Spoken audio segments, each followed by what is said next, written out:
Hey guys, tonight we're taking a walk down Britain's most famous medieval street. Today it's filled with tourists, but a few centuries ago, this street was famous for entirely different reasons. So before you get comfortable, take a moment like the video and subscribe, but only if you genuinely enjoy what I do here. And let me know in the comments where you're tuning in from, and what time it is for you. It's always fascinating to see who's joining us from around the world. Now, dim the lights, maybe turn on a fan for that soft background hum, and let's ease into tonight's journey together.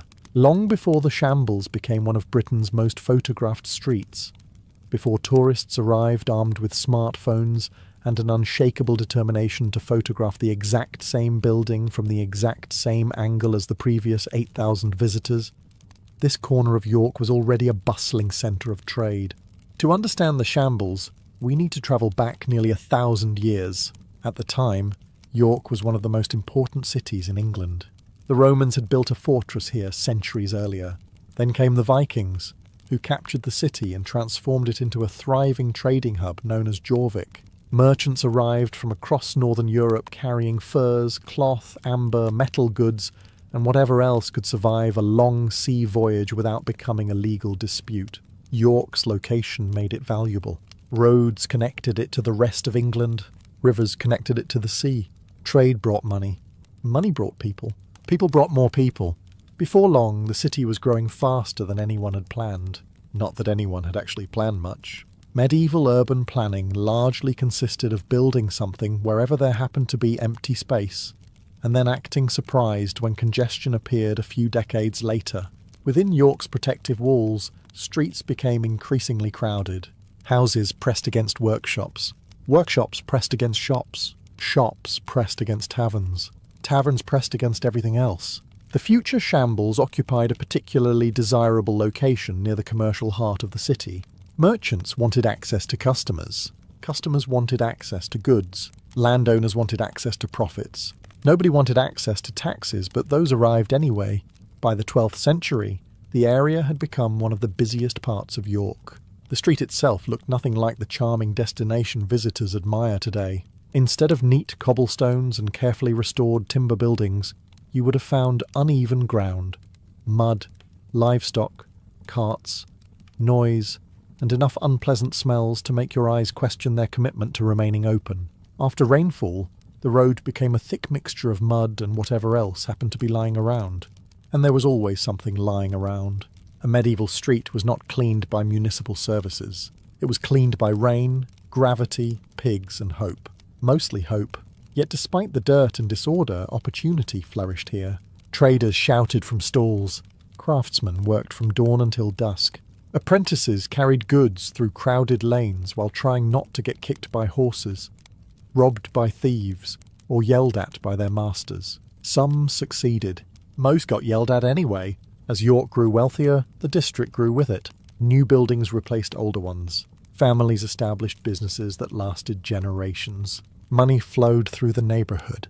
But among all the trades competing for space, one profession slowly began to dominate the street. A profession involving sharp knives, hanging carcasses, rivers of blood, and work days that would make modern health inspectors collapse on the spot. The butchers were coming, and they were about to make this street famous for all the wrong reasons. As York continued to grow, one particular trade slowly took control of the street. It was not goldsmiths. It was not merchants selling exotic spices from distant lands. It was not wealthy bankers counting coins in luxurious offices. It was butchers. And lots of them. In fact, the Shambles became so closely associated with the meat trade that its very name reflects it. The word shambles comes from the old Anglo-Saxon term fleshambles, which referred to the shelves or benches upon which butchers displayed their meat. Over centuries, the word evolved until it eventually became the Shambles. Today the name sounds charming and historic. In medieval York, it essentially meant the place where dead animals are sold. Not quite as marketable on postcards, by the 13th and 14th centuries, butcher shops lined both sides of the street. Nearly every building was connected to the trade in some way. Customers arrived daily to purchase beef, pork, mutton, and other meats. Animals were brought into the city, slaughtered, prepared, and sold with remarkable efficiency. The process was practical. It was also spectacularly unpleasant. Modern butcher shops separate customers from most of the messy details. Medieval butchers saw little reason for such theatrics. Animals were often slaughtered nearby. Carcasses hung openly from hooks. Skins, bones, organs, and scraps accumulated throughout the day. If you purchased meat here, you were fully aware that it had once been attached to a living creature only hours earlier. The street itself became an extension of the marketplace. Many butcher shops featured large open windows where meat could be displayed to passing customers. Some of the famous wooden shelves that projected from buildings can still be seen today. They once held cuts of meat rather than souvenir mugs and fantasy-themed merchandise. The smell was impossible to ignore. Fresh meat has an odour. Fresh meat sitting outside all day has a stronger odour. Fresh meat sitting outside in summer heat while surrounded by animal waste creates an experience that modern tourism boards rarely mention. Yet medieval customers considered this perfectly normal. The sight of blood was normal. The smell was normal. The constant buzz of flies was normal. What would horrify many visitors today was simply another shopping trip. The butchers prospered. Their businesses became successful. Families passed shops down through generations.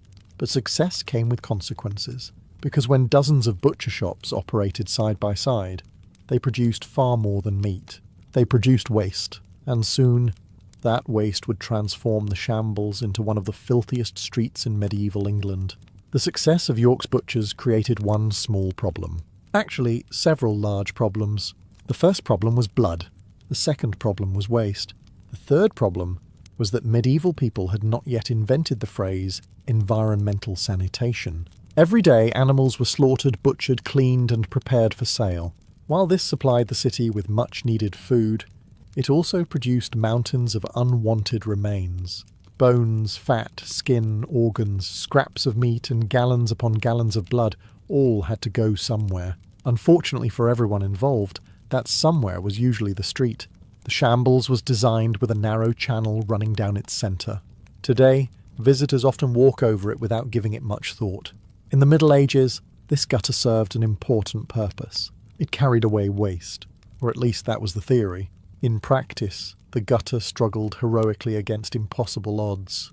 Throughout the day, blood from freshly slaughtered animals flowed into the channel. Rainwater mixed with it. Animal waste joined the procession. Various unidentified substances, whose origins were probably best left uninvestigated, followed shortly afterward. The gutter did its best. The gutter often lost. On warm summer days, the smell could become overwhelming. Imagine dozens of butcher shops operating side by side in a narrow street with limited airflow. Then imagine the leftovers from those shops sitting in the heat for hours. Now imagine it without modern plumbing. Suddenly, that medieval postcard looks slightly different. Flies absolutely loved the shambles. From a fly's perspective, this was less a street and more a luxury resort. Food was everywhere. Breeding grounds were plentiful. The management imposed very few rules. Dogs also wandered through the area searching for scraps. Cats hunted rodents attracted by discarded waste. Pigs occasionally appeared to consume whatever remained. In many ways, animals formed an unofficial sanitation department. Their standards, however, were not particularly rigorous. Yet the people of York largely accepted these conditions. This was not because they enjoyed living among unpleasant smells. It was because such sights and odours were normal parts of urban life. Nobody walked through the shambles complaining that standards had fallen. There were no standards. The entire street operated according to a simple principle. If the meat was fresh enough to sell, everything else could wait until tomorrow. But waste has consequences, and over time, the filth accumulating in York's crowded streets would create conditions far more dangerous than a bad smell, because lurking behind the blood, the flies, and the overflowing gutters was an invisible enemy that medieval people barely understood. Disease. The smells of the shambles were unpleasant. The filth was unpleasant. The rivers of animal blood were unpleasant. But none of those things represented the greatest danger. The greatest danger was something medieval people could not see. Disease. Modern visitors often imagine medieval illnesses arriving dramatically from distant lands, carried by mysterious travellers or invading armies. Sometimes that happened. More often, however, disease simply grew quietly in the environment people had created for themselves. And medieval cities were exceptionally good at creating environments where disease could thrive. York was crowded. Houses stood tightly packed together. Families often shared small rooms. Livestock lived close to humans. Waste accumulated in streets and yards. Wells could become contaminated. Water sources were not always reliable. The city was prosperous. It was also, from a modern public health perspective, an absolute nightmare. The shambles was particularly vulnerable.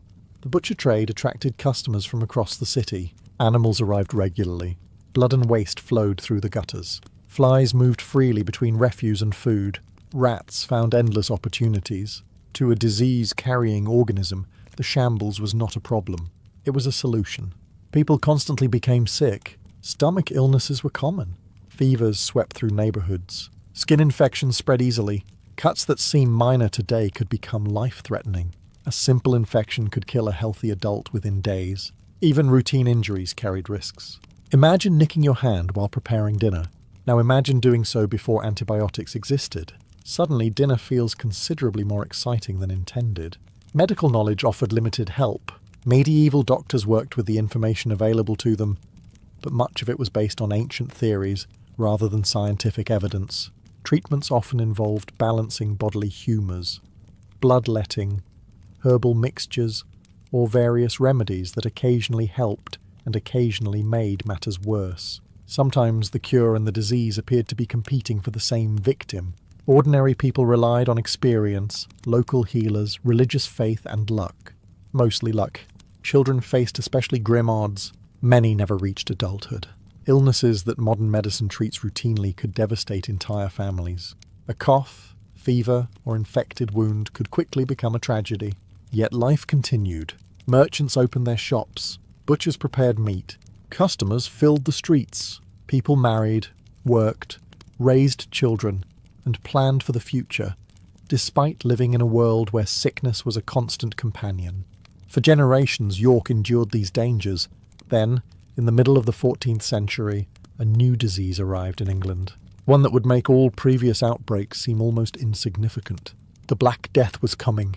In the year 1348, terrifying rumours began spreading across England. Entire towns were reporting strange illnesses. Travellers spoke of villages where people died so quickly that healthy families could be reduced to a handful of survivors within weeks. Ships arrived carrying stories of catastrophe from the continent. Merchants whispered about cities where church bells rang so often that people stopped counting the funerals. Most residents of York probably hoped the stories were exaggerated. Human beings have always been remarkably good at convincing themselves that disasters happen somewhere else. Unfortunately, the Black Death had other plans.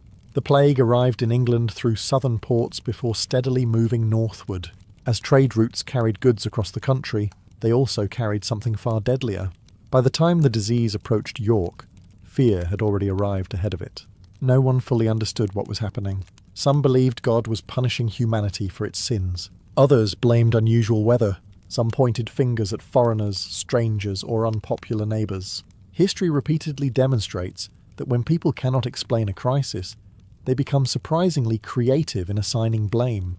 What nobody understood was bacteria. That discovery was still centuries away. When the plague finally reached York, the results were devastating. Victims often developed painful swellings known as buboes. Fever followed. Weakness set in. Many died within days. Some deteriorated so rapidly that families who cared for them in the morning attended their funerals by the week's end. The speed terrified people. This was not a disease that lingered politely. It arrived like an invading army. The crowded conditions of medieval cities helped the plague spread. York's narrow streets, busy markets, and dense population created countless opportunities for infection. Areas like the shambles, already struggling with sanitation and overcrowding, offered little protection. Business slowed. Trade suffered. Fear became a permanent resident. People avoided neighbours showing symptoms. Families isolated themselves when possible. Priests performed endless funerals. Graveyards filled at alarming rates. Yet daily life could not completely stop. People still needed food. The butcher shops still operated. Markets still opened. Life continued because survival required it. And perhaps that was the cruelest part of the plague. Most people could not simply hide indoors and wait for danger to pass. They had to keep working, buying, selling, and interacting with others while death moved silently through the city. By the time the first wave subsided, York had changed forever. Thousands were gone. Entire households had vanished. Businesses stood empty, and for those who survived, the memory would remain for the rest of their lives. But the plague left behind more than grief. It left behind labour shortages, economic upheaval, and a city struggling to rebuild itself in the shadow of unimaginable loss. When the worst of the Black Death finally passed through York, the city found itself facing a strange and unsettling problem. There were suddenly far fewer people. For centuries, overcrowding had been a fact of life. Families squeezed into small homes. Apprentices shared cramped rooms. Workers competed fiercely for jobs. Landlords rarely struggled to find tenants. Then the plague arrived and changed everything. Entire households disappeared. Some homes stood empty for months. Others were abandoned altogether. Shops closed because their owners had died. Workshops lost skilled craftsmen. Businesses that had survived for generations suddenly had no one left to run them. The silence must have felt almost unnatural. For the first time in living memory, certain parts of York had space. Unfortunately, the reason for that space was deeply disturbing. The survivors now lived among constant reminders of loss. Empty buildings lined familiar streets. Former neighbours were gone. Friends, relatives, customers, employers, apprentices and priests had vanished. Every street contained memories. Every market stall had a story. Every churchyard held fresh graves. Yet history has a habit of continuing whether people are ready or not. Life slowly resumed. The butcher shops of the shambles reopened fully. Markets became busy again. Trade gradually recovered. New workers arrived to fill positions left vacant by the dead. But something important had changed. Labour had suddenly become valuable. Before the plague, employers often held the advantage. There were plenty of workers available. If one labourer demanded higher wages, another could easily replace him. Now the situation was different. Workers were scarce. A butcher who lost 3 apprentices could not simply walk outside and find 3 more. A merchant missing employees faced real difficulties. Skilled craftsmen became increasingly difficult to replace. For surviving workers, this created opportunities. Wages began to rise. Some labourers found themselves earning more money than their parents ever had. People who once struggled near the bottom of society discovered that their skills were suddenly in demand. Not everyone welcomed these changes. Many wealthy landowners and employers were horrified by the idea of workers gaining leverage. Authorities attempted to control wages and preserve the old social order. The old social order, however, had recently died in large numbers. Reality proved difficult to legislate. In York, as across much of England, the plague had unintentionally shifted the balance of power. The dead had left behind opportunities for the living, but recovery remained fragile. Disease could return, food shortages could still strike, and while the city rebuilt itself, another danger constantly haunted the people of the shambles. Unlike plague, this threat could be seen from miles away. It usually began with a single spark. For the people who lived and worked on the shambles, plague was terrifying. Disease was terrifying. Famine was terrifying. But there was one danger that could destroy everything you owned in a single afternoon: fire. Modern visitors often admire the street's beautiful timber-framed buildings, the dark wooden beams, the overhanging upper floors, the centuries-old craftsmanship, all wonderfully picturesque. To a medieval resident, however, those same buildings looked suspiciously flammable, and for good reason. The shambles was essentially a narrow corridor packed with wooden structures, standing shoulder to shoulder. Many buildings shared walls. Others leaned so close together that upper floors nearly touched. Roofs were covered with combustible materials. Inside, families heated homes with open fires, cooked meals over flames, and illuminated rooms using candles and oil lamps. In other words, medieval York had accidentally created a giant wooden box filled with fire. What could possibly go wrong? Quite a lot, as it turned out. A single overturned candle could start a disaster. A cooking fire left unattended could spread rapidly. A spark from a hearth could drift into a roof and begin smouldering unnoticed. Once flames gained momentum, they moved quickly. The narrow streets that made York charming also made firefighting difficult. There were no professional fire brigades, no fire engines, no emergency response teams arriving within minutes. Instead, neighbours became the fire department. Buckets of water were passed hand to hand through the streets. Residents climbed roofs attempting to stop the spread. Entire communities fought fires together because everyone understood a simple truth: If your neighbour's house burned, yours might be next. The Shambles was particularly vulnerable. Its famous overhanging upper stories allowed flames to leap easily from one building to another. Fire did not care about property boundaries. It simply looked for more wood, and there was plenty of wood. Many residents lived with a constant awareness of this danger. Valuable possessions were kept close. Families knew that everything they owned could disappear overnight.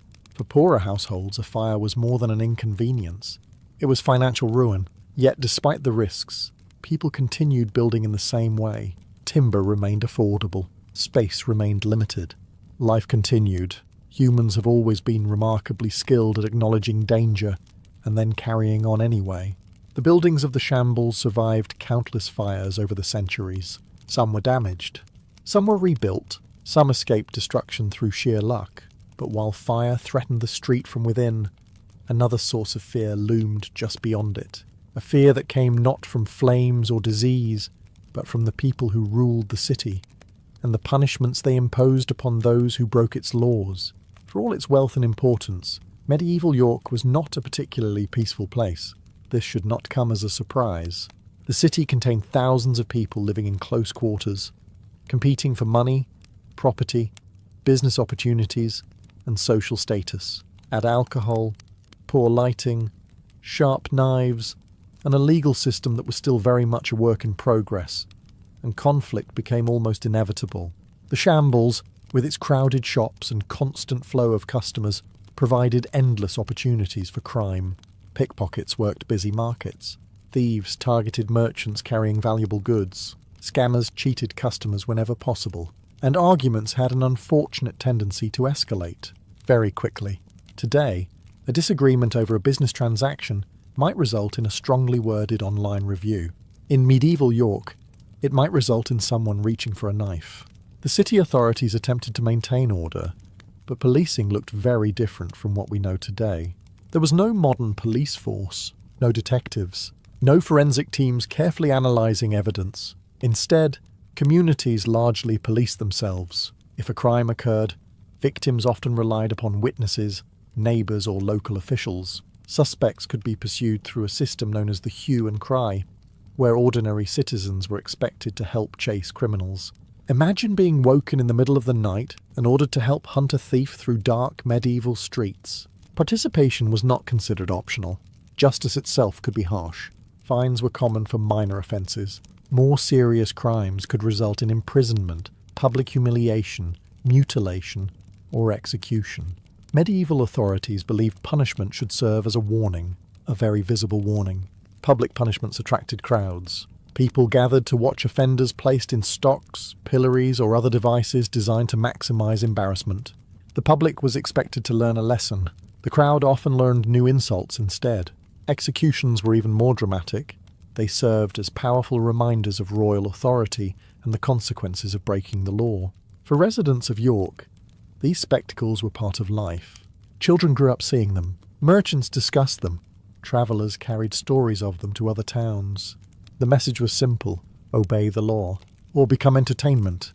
Yet despite the threat of punishment, crime never disappeared. Where there was money, there were thieves.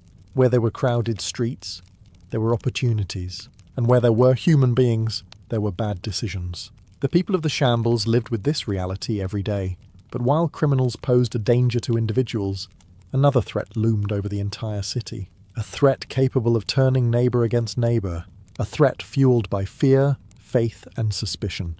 Religious tensions were about to cast one of the darkest shadows in York's long history. For centuries, York was one of England's most important religious cities. Towering churches dominated the skyline. Monasteries housed monks and nuns. Priests guided communities through baptisms, marriages and funerals. Pilgrims travelled long distances to visit sacred sites. Religion shaped nearly every aspect of daily life. It also had the unfortunate tendency to divide people. Most visitors strolling through the Shambles today have little reason to think about religious conflict. The street feels peaceful, charming even. But in the 12th century, one of the darkest events in York's history unfolded only a short walk away. At its centre stood York's Jewish community.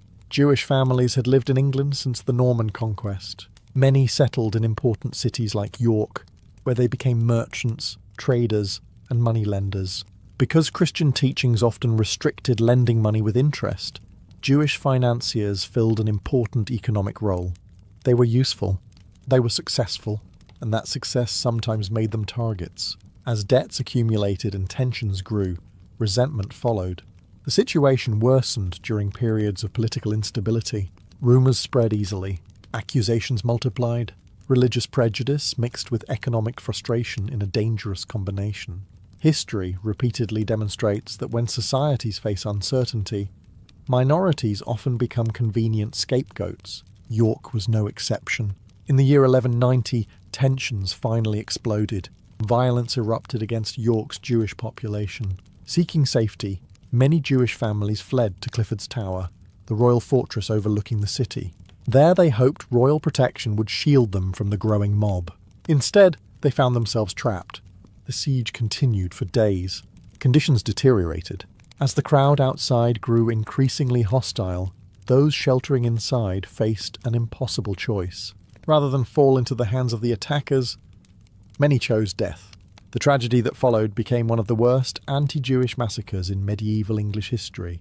Hundreds died, families vanished, an entire community was devastated. The event shocked contemporaries and left a stain upon York's history that remains remembered centuries later. Yet life in the city continued. Markets reopened, businesses resumed.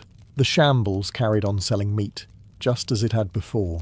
That may be one of history's harshest lessons. Even after terrible events, ordinary life often returns surprisingly quickly.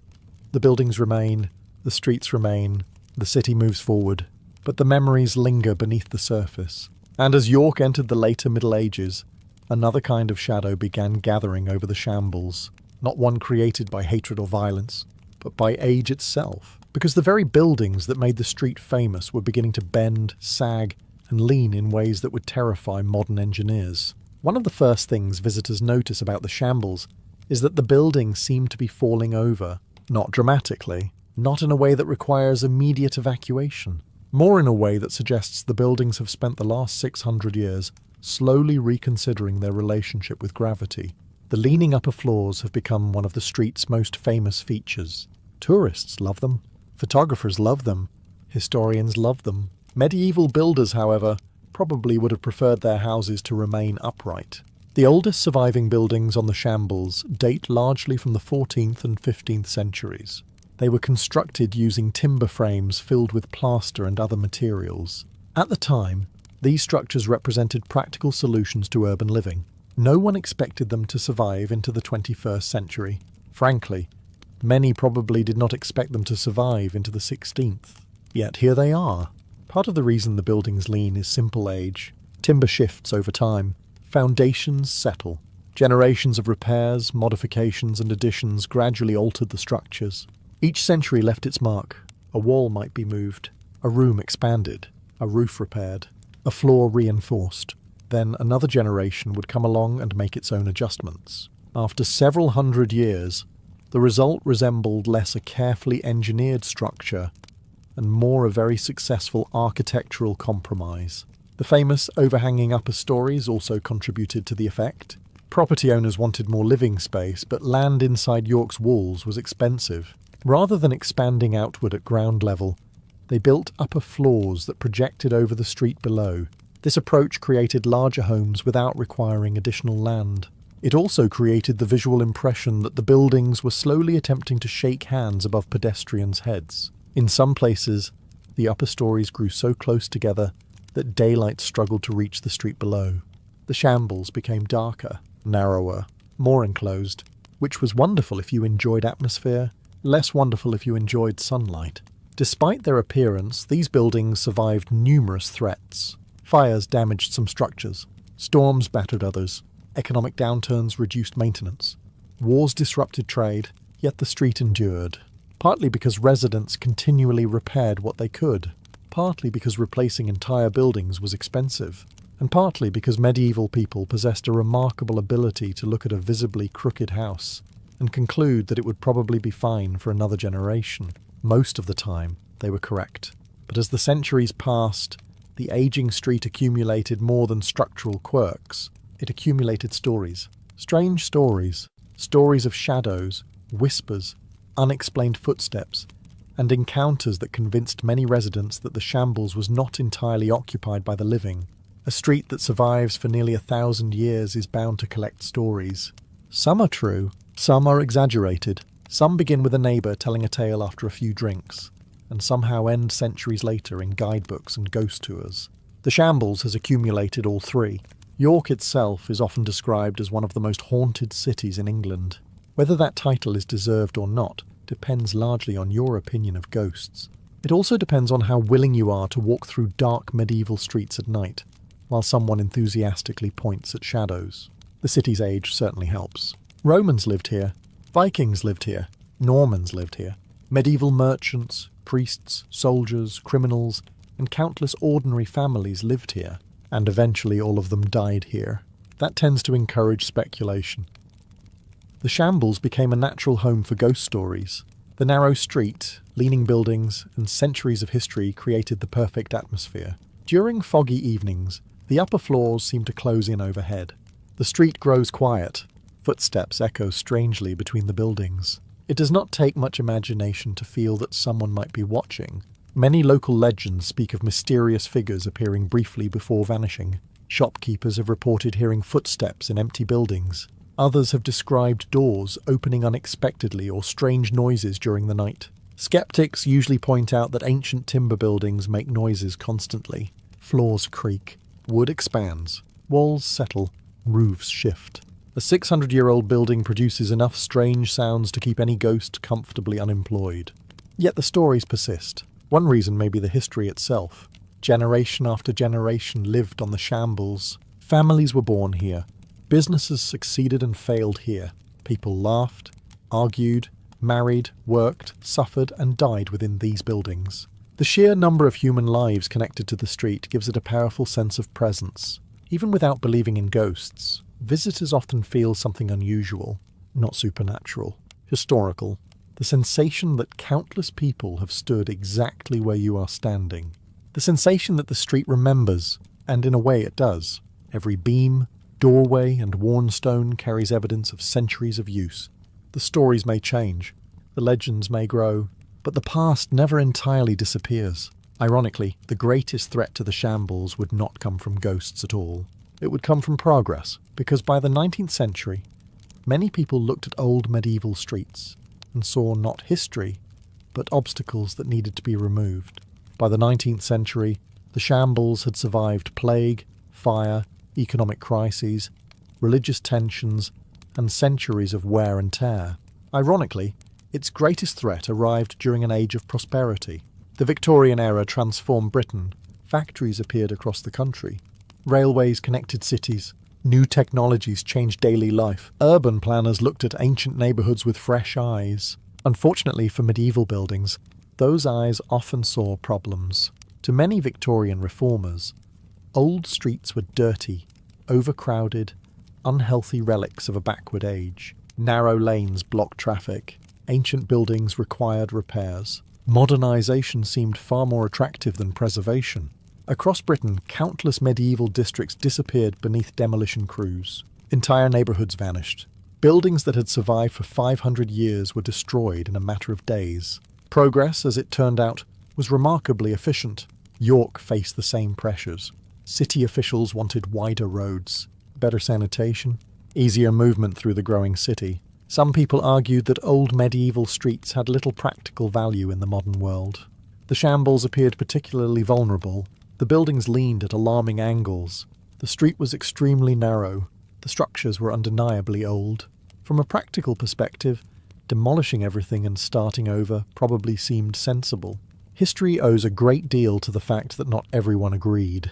During the 19th century, attitudes toward the past began changing. Scholars, architects, and local historians increasingly recognized that medieval buildings represented something valuable. They were not simply old. They were irreplaceable. Once destroyed, they could never truly be recreated. Visitors started arriving specifically to see historic streets. Artists painted them. Writers described them. Preservation movements gained momentum throughout Britain. Gradually, the Shambles transformed from an obstacle into a treasure. People began restoring buildings rather than replacing them. Repairs were carried out carefully. Historic features were protected. Efforts were made to preserve the street's unique character. For perhaps the first time in its history, the age of the buildings became an advantage rather than a liability. The very features that once seemed outdated now attracted admiration. The leaning upper floors became charming. The narrow street became picturesque. The medieval architecture became valuable. The shambles had spent centuries trying to survive the future. Now the future was trying to preserve it. Yet preservation brought its own transformation. Because as the 20th century approached, the butcher shops that had defined the street for generations were disappearing. A new type of customer was arriving. One interested less in buying meat and more in buying memories. For hundreds of years, the shambles had one primary purpose. It sold meat. Generation after generation of butchers worked behind the same shop fronts. Customers arrived each morning looking for fresh cuts. Animals were slaughtered, prepared and sold.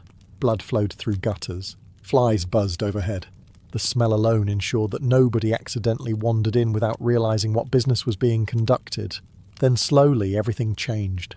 The 19th and 20th centuries brought new regulations, improved sanitation, modern marketplaces, and changing expectations about food production.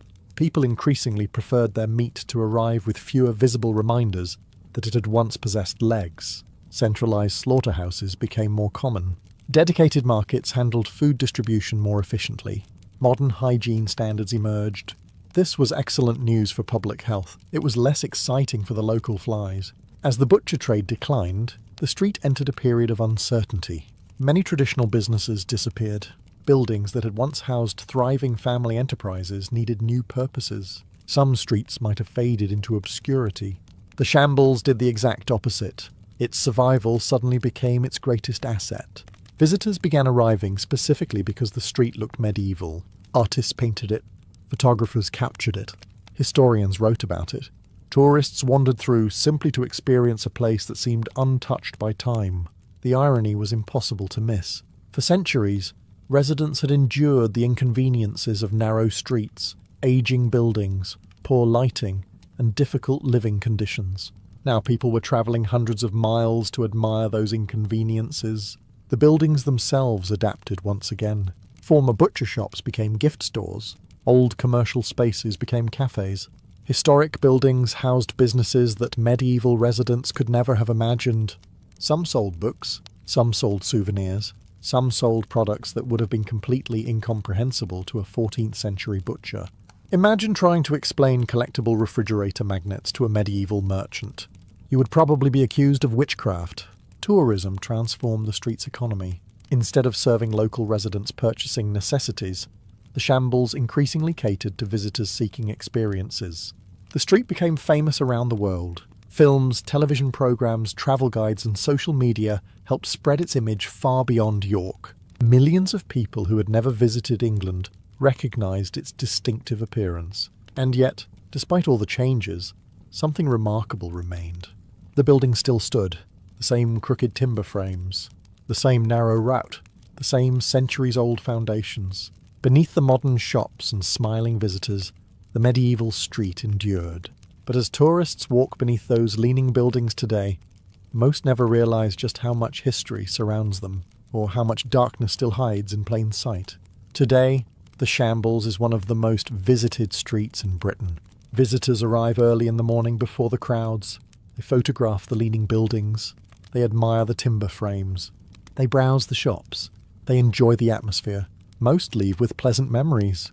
Very few leave thinking about blood-filled gutters. History has a remarkable ability to clean itself up. Not literally, of course. Medieval York spent centuries struggling with that particular challenge. But over time, uncomfortable details fade while picturesque details survive. The beautiful buildings remain. The smells disappear. The photographs survive. The suffering is forgotten. As you walk through the Shambles today, it is difficult to imagine what the street once looked like. The polished shop windows replace butcher stalls. Tourists replace livestock. The aroma of coffee replaces the scent of freshly slaughtered animals. For modern visitors, the street feels almost magical. For much of its history, it felt considerably less magical and considerably more sticky. The residents who lived here were not characters in a fantasy story. They were ordinary people facing extraordinary hardships. They endured disease outbreaks that could kill neighbours within days. They survived brutal winters without modern heating. They watched fires threaten entire neighbourhoods. They buried family members during plague epidemics. They worked long hours simply to earn enough money to survive another week.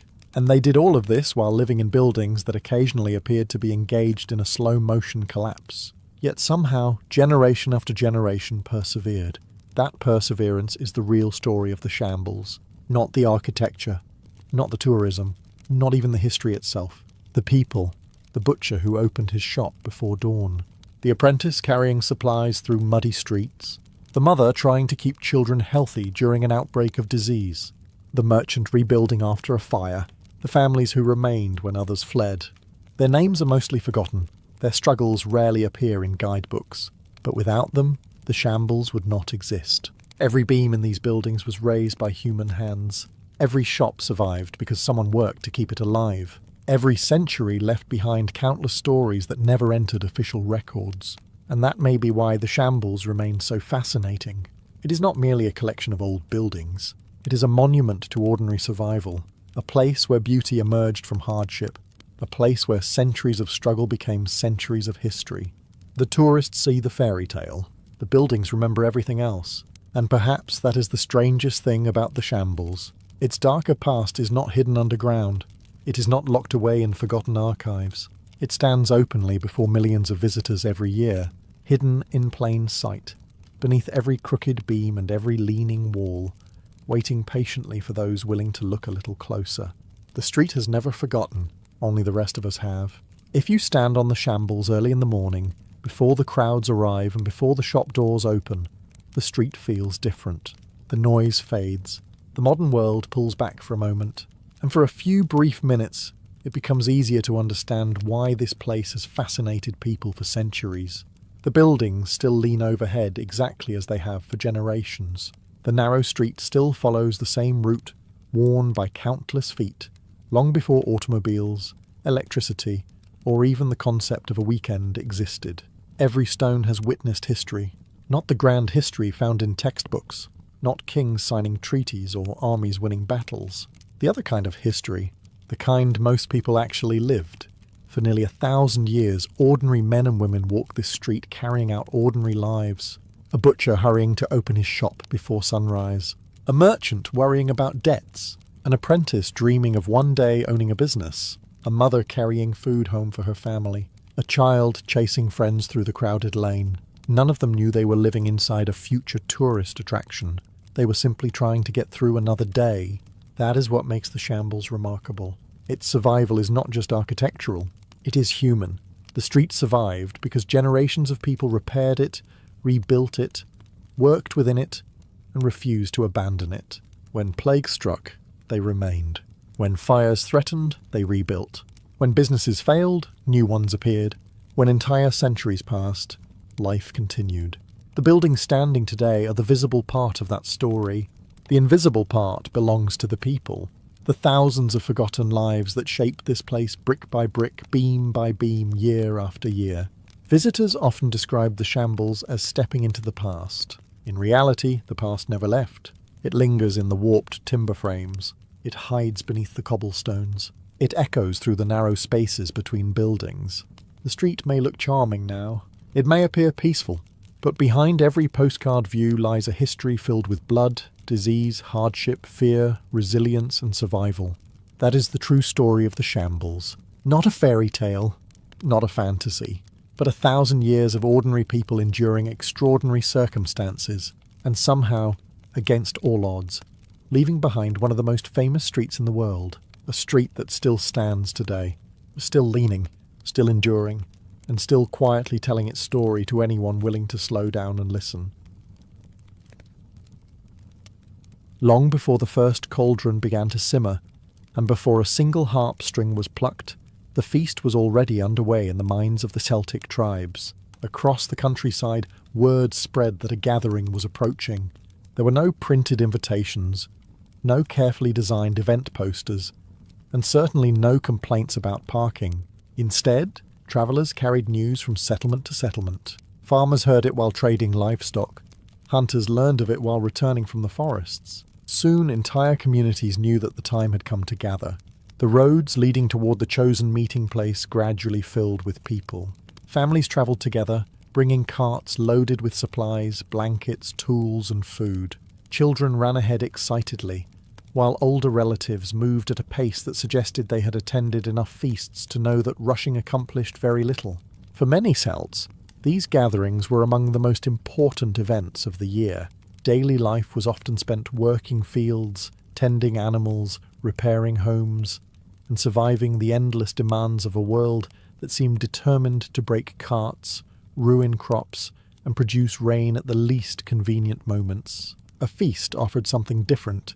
It was a chance to see distant relatives, exchange news, settle disputes, arrange marriages, and remind neighbouring communities that they were part of something larger. As people arrived, temporary camps began to form around the main settlement. Fires appeared across the landscape like scattered stars. The smell of wood smoke drifted through the air. Conversation started immediately. Someone always had news. Someone always had gossip. Someone always claimed to have wrestled a bear, defeated 10 raiders, or caught the largest boar in tribal history. The accuracy of these stories generally became less important as the evening progressed. The tribal leaders and nobles also arrived with their entourages. Their presence added prestige to the gathering, but feasts were not simply political events. Everyone had a role. Farmers brought grain, hunters brought meat, craftsmen carried goods to trade, musicians arrived with instruments carefully protected from the weather, which in Celtic lands was often as unpredictable as tribal politics. By the time the sun began to sink below the hills, hundreds of people might be gathered together. Fires crackled, voices echoed across the camp. The great feast had not yet begun, but anticipation filled the air. Tomorrow there would be food, music, stories, and celebration. Tonight, an entire community was coming together. With the gathering now underway, attention turned toward the most important question facing any large Celtic feast. What exactly was everyone going to eat? Feeding a few hundred people was no small task. Feeding several thousand was an undertaking that required weeks of preparation. Unlike modern celebrations, there was no convenient marketplace waiting nearby, and certainly no wagon arriving with emergency supplies, because someone underestimated how many guests would attend. If preparations failed, everyone would know about it, probably for years. Fortunately, the Celts took feasting seriously. In the days before the celebration, hunting parties ventured into forests and hills in search of game. Deer were among the most prized targets. Wild boar were even more impressive. Bringing down a massive boar was dangerous work, requiring courage, skill, and a willingness to charge toward an animal equipped with several sharp opinions about being hunted. Success in the hunt brought prestige. The hunter who returned with a large animal did more than provide food. He brought honour to his family and demonstrated his value to the community.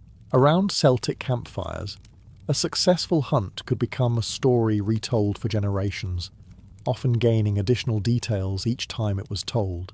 By the 10th retelling, the boar usually resembled a small dragon, yet hunting supplied only part of the feast. Most of the meat came from domesticated animals. Cattle held particular importance in Celtic society. Wealth was often measured in livestock rather than coins. A chieftain with large herds possessed power, influence, and the ability to host magnificent feasts. During major celebrations, selected cattle were slaughtered to feed the gathered crowds. Sheep and pigs also contributed to the enormous meals. The sacrifice of valuable animals demonstrated generosity and status. A leader who hosted a poor feast appeared weak. A leader who provided abundance earned admiration and loyalty. Meanwhile, women and servants prepared grains, dairy products, and vegetables. Barley was ground into flour for bread. Oats were cooked into hearty dishes. Butter, cheese, and fresh milk supplemented the meat-heavy menu. Apples, berries, nuts, and honey added sweetness that many participants rarely enjoyed in such quantities. Everywhere there was activity. Knives sharpened. Fires were prepared. Meat was butchered and preserved. Huge cauldrons were cleaned and positioned over hearths. By evening, the entire settlement buzzed with anticipation. The musicians had arrived. The storytellers were gathering, and the scent of roasting meat was beginning to drift across the camp, announcing that the feast itself was finally drawing near. As the preparations reached their peak, the true heart of the Celtic feast began to reveal itself. The cauldrons were brought out. To modern eyes, a cooking pot might seem like an ordinary household object. To the Celts, however, the cauldron carried a far greater significance. It was a symbol of abundance, hospitality, and even spiritual power. Some legends spoke of magical cauldrons that never emptied, feeding endless numbers of warriors. Whether such miraculous cookware actually existed was another matter. The average cook still had to spend hours stirring. The largest cauldrons were enormous bronze vessels capable of feeding hundreds of people. Positioned over roaring fires, they became the centre of activity throughout the feast grounds. Servants and cooks moved constantly around them, adding ingredients and monitoring the contents. Into these great pots went chunks of beef, pork, mutton and venison. Root vegetables were added when available. Herbs gathered from the countryside provided flavour. Grain thickened the mixture into hearty stews capable of satisfying even the hungriest warrior. And warriors were famously hungry. Many Celtic fighters considered large appetites a point of pride.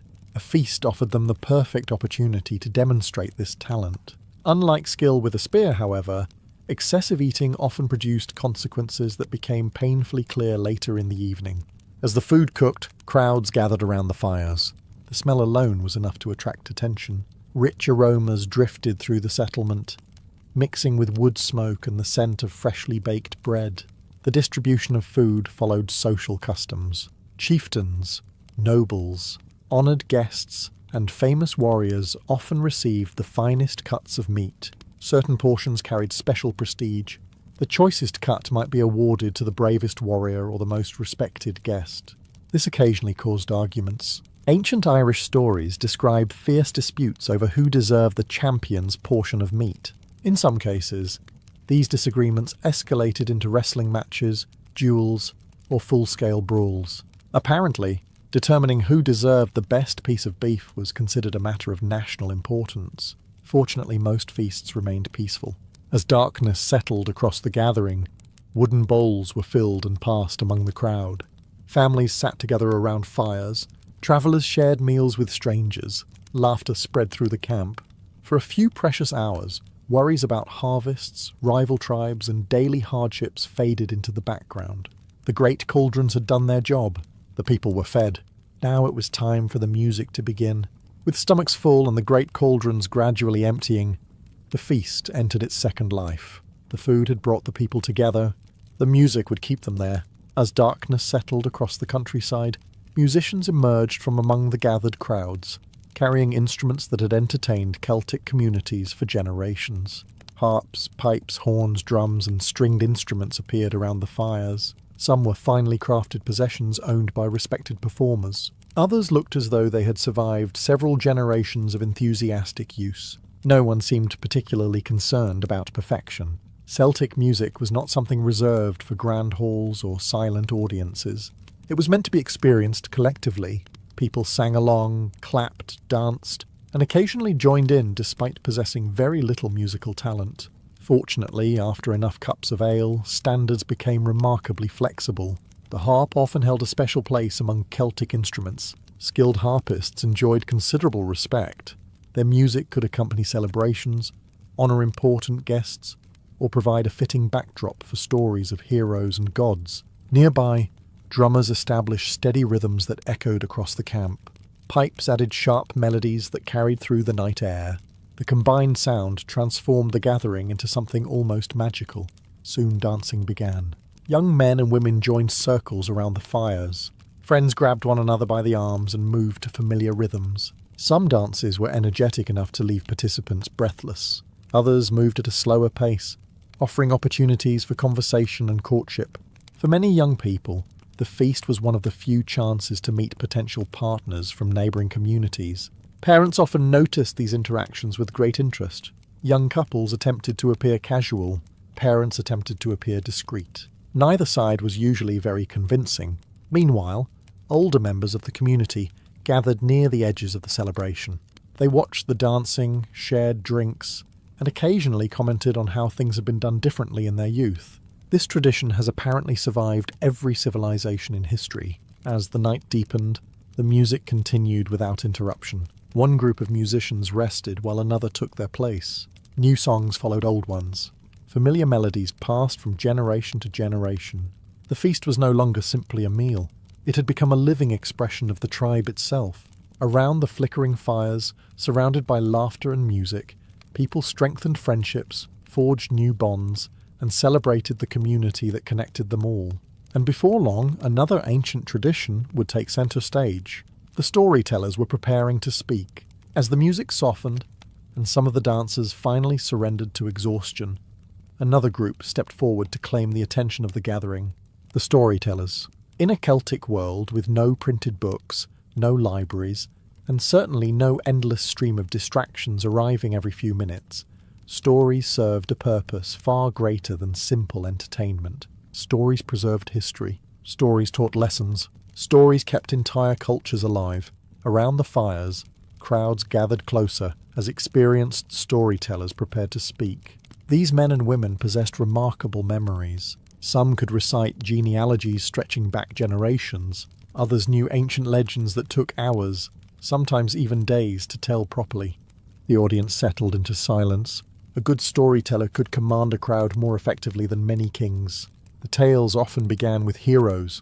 Great warriors battled monsters, defended kingdoms, and accomplished impossible feats. Legendary figures such as Cuchulainn appeared in countless stories, performing acts of bravery that became slightly more impressive every time they were retold. Sometimes much more impressive. A warrior who defeated 3 enemies in one generation might somehow defeat 30 in the next. Historical accuracy occasionally found itself losing arguments against dramatic storytelling. The listeners rarely complained. Beyond heroes, storytellers shared myths involving gods, spirits, and magical beings. The Celtic world was filled with unseen forces. Forests, rivers, hills, and lakes all carried stories. Many people believed supernatural beings lived alongside humanity, occasionally helping, tricking, or terrifying those unfortunate enough to cross their paths. Children listened with wide eyes. Adults listened too, though they often pretended they were only supervising the children. The stories also carried practical wisdom. Through legends and folk tales, communities passed along lessons about courage, loyalty, generosity, and leadership. A memorable story could teach values far more effectively than a lecture. Meanwhile, the bards held a special role within Celtic society. These professional poets and historians preserved the memories of tribes and noble families. They remembered victories, alliances, and family lineages. In many ways, they served as living archives. This gave them considerable influence. After all, if the person responsible for preserving your reputation disliked you, future generations might remember you somewhat differently than you had hoped.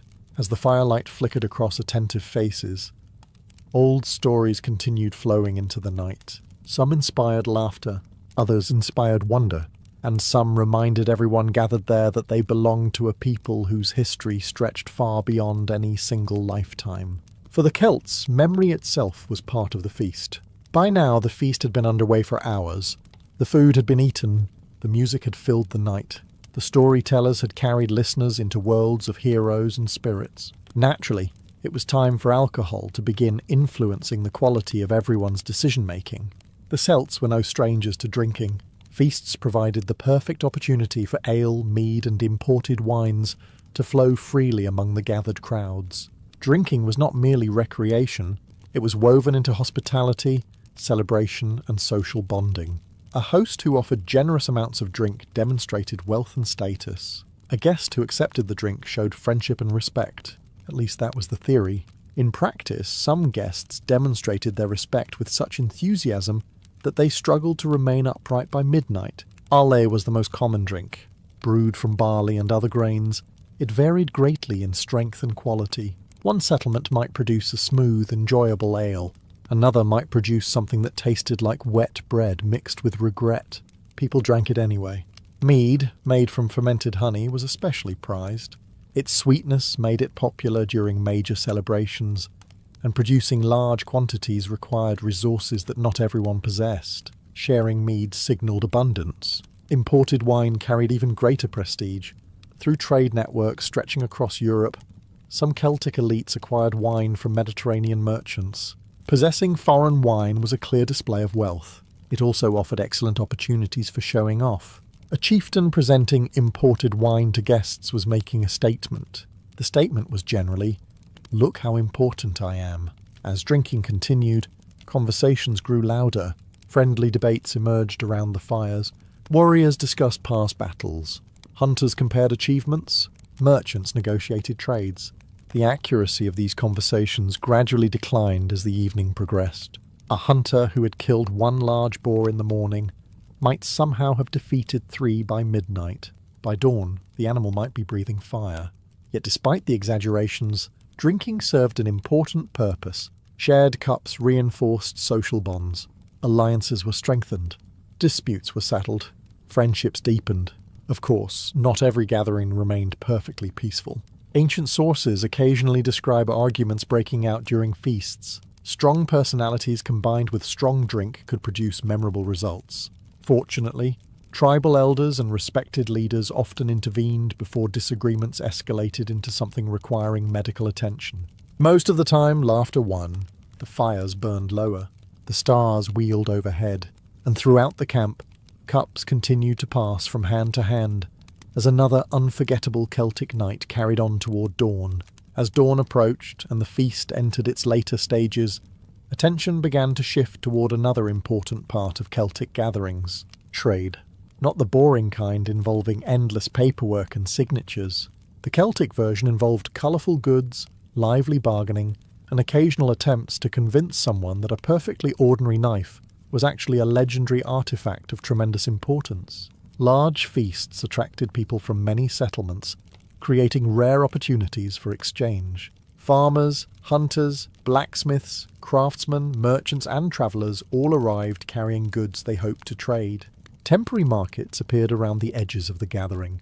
Tables, blankets, and wooden stalls displayed everything from jewellery and weapons to pottery and textiles. The atmosphere buzzed with activity as buyers and sellers negotiated prices. Money existed in some Celtic regions, but barter remained common. A fine cloak might be exchanged for livestock. A collection of tools could be traded for grain or leather. Every transaction involved conversation, negotiation, and often a considerable amount of friendly stubbornness. No Celtic trader wanted to appear too eager. That would suggest the other person was getting the better deal. Some negotiations lasted longer than the actual crafting of the item being sold. The finest craftsmen often became minor celebrities during these gatherings. Blacksmiths displayed beautifully forged swords, spearheads and tools. Skilled metalworkers presented intricate brooches and ornaments decorated with the swirling patterns that became famous throughout the Celtic world. People admired these objects not only for their usefulness, but also for what they represented. Status. A beautifully crafted sword announced that its owner was wealthy enough to possess something beyond basic necessity. An elaborate brooch suggested prestige. Fine clothing signalled success. Human beings, it seemed, had always enjoyed impressing one another. Gift-giving also played an important role. Chieftains distributed valuable items to loyal followers. These gifts rewarded service, strengthened alliances, and demonstrated generosity. A leader who shared wealth gained respect. A leader who hoarded it gained enemies. The choice was usually straightforward. Visiting tribes often exchanged gifts as well: decorative objects, livestock, imported goods, and luxury items moved between communities, reinforcing relationships that could later prove valuable during times of conflict or hardship. As the day continued, countless small exchanges took place across the gathering grounds. Some involved wealth, some involved friendship. Some involved a merchant somehow convincing a customer that a slightly dented shield possessed tremendous historical significance. Regardless of the details, trade helped bind the Celtic world together. The feast was not only a celebration, it was also a marketplace where relationships, reputations, and fortunes could all change before the final fire burned out.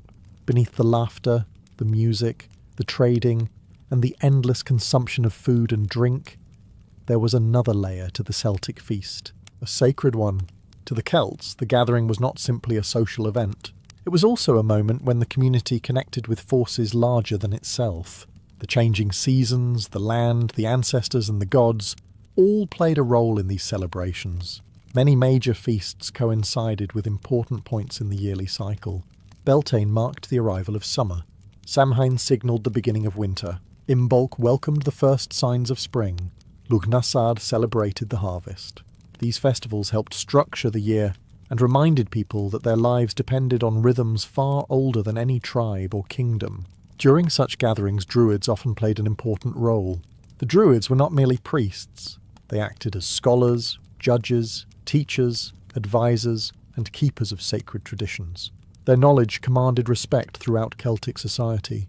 When a druid spoke during a ceremony, people listened, partly because of respect, partly because ignoring the individual believed to possess deep spiritual knowledge seemed like an unnecessary gamble. Around sacred fires, prayers and rituals were performed. Offerings might be made to the gods in gratitude for successful harvests, healthy livestock, or victories in battle. Sometimes food was offered, sometimes valuable objects. Occasionally, weapons were deposited in rivers, lakes, or bogs as gifts to supernatural powers. Archaeologists have spent centuries discovering these offerings and wondering how many ancient warriors explained the loss of their favourite sword to an extremely sceptical blacksmith. The ancestors were remembered as well. Many Celts believed the dead remained connected to the living.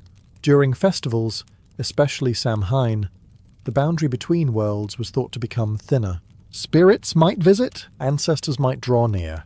This belief added a sense of mystery to the celebrations.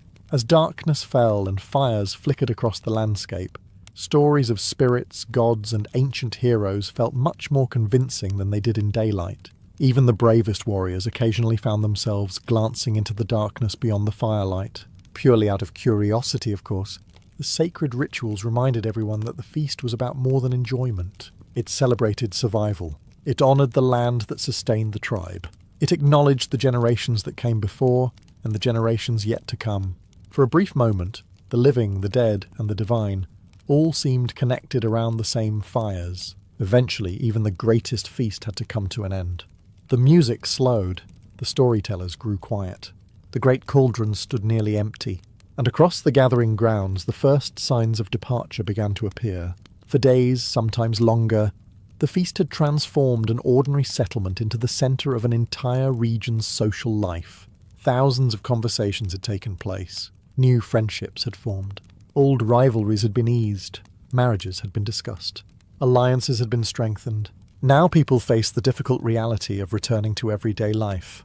The transition was not always welcome. After all, it is considerably more enjoyable to spend the day listening to music, eating roasted meat, and sharing stories than it is to repair fences, clear fields, or chase livestock that have once again discovered creative ways to escape. Yet life demanded attention. Families began packing their belongings. Merchants secured unsold goods. Travellers prepared carts and horses for the journey home. The temporary camps that had filled the landscape gradually started to disappear. Around the dying fires, people exchanged final farewells. Some promised to meet again at the next gathering. Some arranged future visits. Some likely made promises they fully intended to keep until confronted with several days of travel and terrible weather. Such realities were hardly unique to Celtic society.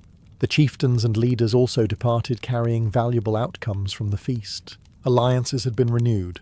Disputes had been settled. Loyalty had been reinforced through hospitality and generosity. A successful feast strengthened a leader's position. A memorable feast strengthened an entire community.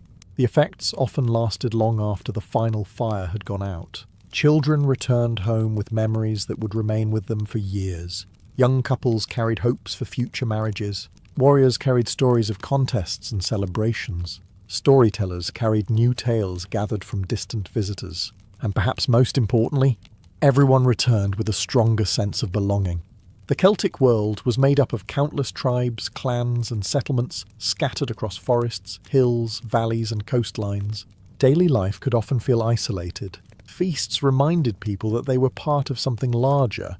They shared traditions, they shared stories, they shared ancestors. As the last travellers disappeared down winding roads and smoke drifted into the morning sky, the gathering finally came to an end. But its purpose endured, because for the Celtic tribes, a feast was never simply about food. It was about community, and in a world filled with uncertainty, community was often the greatest treasure of all. For most of human history, drinking too much was not always considered a mistake. Sometimes it was considered a skill. In fact, entire communities gathered to watch men and women consume staggering amounts of alcohol in contests that blurred the line between celebration, endurance test, and collective lapse in judgment. Across Europe, Asia, and beyond, drinking competitions became a way to earn status, settle arguments, impress rulers, and occasionally shorten one's life expectancy. The strange part is that many participants were genuinely admired for it. Today, winning a contest by consuming 10 mugs of ale might earn concerned looks from friends and perhaps a conversation with a doctor. In the past, it could earn fame, respect, and stories that survived for generations. The roots of drinking competitions stretch back thousands of years. Alcohol played an important role in many societies. It accompanied religious ceremonies, political negotiations, military victories, weddings, funerals, harvest festivals, and practically any event involving more than 3 people standing in the same place. Eventually someone had an idea. What if we turned drinking into a competition? History never fully recovered. Ancient feasts often featured participants attempting to outdrink one another. Warriors measured toughness not only through combat, but also through their ability to remain standing after consuming quantities of alcohol that would challenge a modern brewery. Kings entertained guests with lavish drinking events. Nobles competed for prestige. Sailors challenged one another in ports. Entire villages sometimes treated excessive drinking as a spectator event. The rules varied. Sometimes contestants drank from horns, sometimes from goblets, and sometimes from vessels so large they appeared better suited for transporting water than consuming it. Victory was usually simple. The last person capable of functioning won.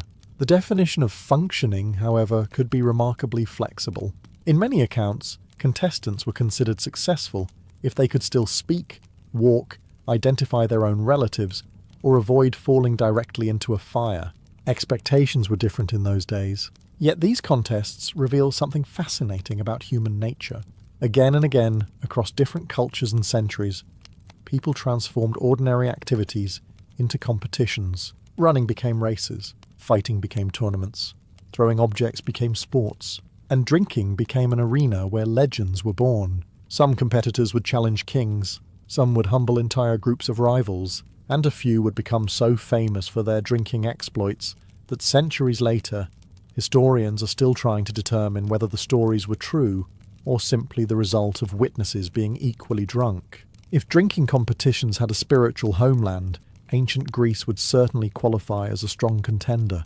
The Greeks did not simply drink. They turned drinking into an art form, a social institution, and occasionally a full-contact intellectual exercise.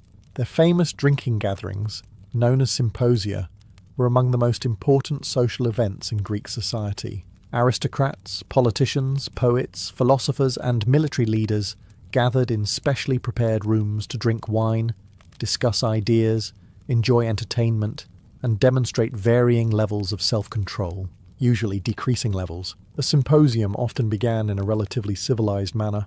Guests reclined on couches arranged around the room. Food was served, conversations flowed. Musicians performed, poetry was recited, then the wine arrived. Lots of wine. Unlike many later cultures, the Greeks generally diluted their wine with water. Drinking unmixed wine was often viewed as barbaric behaviour. The ratio varied depending on the occasion, the host, and how quickly everyone wanted the evening to descend into chaos. A moderate symposium might mix 3 parts water to 1 part wine. A less moderate symposium might abandon such restraint entirely. To oversee the event, participants selected a symposiarch. This individual determined how strong the wine would be, and how quickly guests were expected to drink. In modern terms, imagine appointing the most responsible person in the room, and then giving them authority over everyone's alcohol consumption. What could possibly go wrong? The Greeks also enjoyed drinking games. One of the most popular was kotabos, in which players flung the remains of their wine toward targets across the room. This combined drinking with the challenge of throwing liquid indoors. Civilization was advancing rapidly. Success at a symposium required more than simply consuming alcohol. A participant was expected to drink heavily while still maintaining wit, conversation, and dignity. Philosophers debated complex ideas. Politicians negotiated alliances. Poets improvised verses. The challenge was accomplishing these tasks after several hours of drinking. Some succeeded brilliantly. Others became examples of why moderation had been invented. Greek literature contains countless stories of drinking champions capable of astonishing consumption. Certain guests earned reputations for remaining coherent long after everyone else had surrendered to intoxication. These men became legends at banquets throughout the Greek world. Yet even the Greeks understood the danger. Many writers warned against excess. The ideal participant demonstrated balance rather than recklessness. Of course, advice about moderation tends to lose influence around the same time someone announces another round. And in ancient Greece, there was almost always another round waiting. While the Greeks preferred to combine their drinking with philosophy, poetry, and intellectual debates, the Vikings approached the subject from a somewhat different angle. They combined it with competition, and occasionally threats. In the Viking world, feasting occupied a central place in society. Great halls echoed with stories, laughter, songs, and the constant passing of drinking horns. After successful raids, important alliances, weddings, or seasonal festivals, communities gathered to celebrate. No celebration was considered complete without alcohol. Mead flowed freely. Ale was consumed in impressive quantities. Wealthy chieftains demonstrated their status by providing enough drink to satisfy entire settlements. A stingy host earned criticism. A generous host earned loyalty. A host who ran out of alcohol halfway through a feast risked becoming a story himself. The Vikings viewed drinking as closely connected to honour and courage. Warriors were expected to demonstrate toughness not only on the battlefield but also at the feast table. This naturally led to drinking contests. A challenge might begin with a simple boast. One warrior claimed he could drink more than another. The other disagreed. Several hours later, both men regretted becoming involved. The Icelandic sagas are filled with stories of competitive drinking. Many describe warriors attempting to outdrink rivals, while simultaneously exchanging insults, boasting about heroic deeds, or arguing about whose ancestors were more impressive. The arguments often became increasingly creative as the evening progressed. A man who began by claiming his grandfather owned a successful farm might eventually describe an ancestor who personally wrestled sea monsters while conquering distant kingdoms. The audience generally accepted these developments with remarkable patience. Some rulers actively encouraged drinking competitions. A king who could outdrink his guests projected strength and authority. A warrior who remained standing after everyone else collapsed gained prestige. The ability to handle alcohol became part of a person's reputation. This was not always wise. Several sagas describe feasts that began peacefully before deteriorating into fights, blood feuds, or long-lasting rivalries. Alcohol had a tendency to amplify existing tensions. If two men already disliked one another, consuming large amounts of mead rarely improved the situation. Still, the Viking drinking duel remained a respected tradition. Victory was not measured by elegance or refinement. It was measured by endurance. Who could continue drinking? Who could remain conscious? Who could somehow navigate the hall without colliding with furniture? For the Vikings, these questions carried genuine importance. Because in a society that admired toughness above almost everything else, surviving a drinking contest was viewed as one more way to prove your worth, even if the next morning offered compelling evidence that it had been a terrible idea. If the Vikings turned drinking into a test of toughness, the Romans transformed it into a display of wealth, status, and political power. No one embodied this better than the emperors and aristocrats who hosted some of history's most extravagant drinking competitions. Roman banquets were legendary throughout the ancient world. Guests entered dining rooms filled with exotic foods, expensive decorations, musicians, entertainers, and enough wine to make poor decisions on an imperial scale. These feasts could last for hours. Sometimes they lasted all night. Occasionally they seemed determined to continue until someone forgot why the banquet had started in the first place. Wine occupied the centre of everything. Vast quantities arrived from vineyards across the empire. Wealthy hosts proudly served rare vintages imported from distant provinces. The quality of wine reflected the status of the host, and Roman elites cared deeply about status. A banquet was not simply a meal. It was a competition. Guests competed through conversation, displays of wealth, political influence, and, quite often, drinking ability.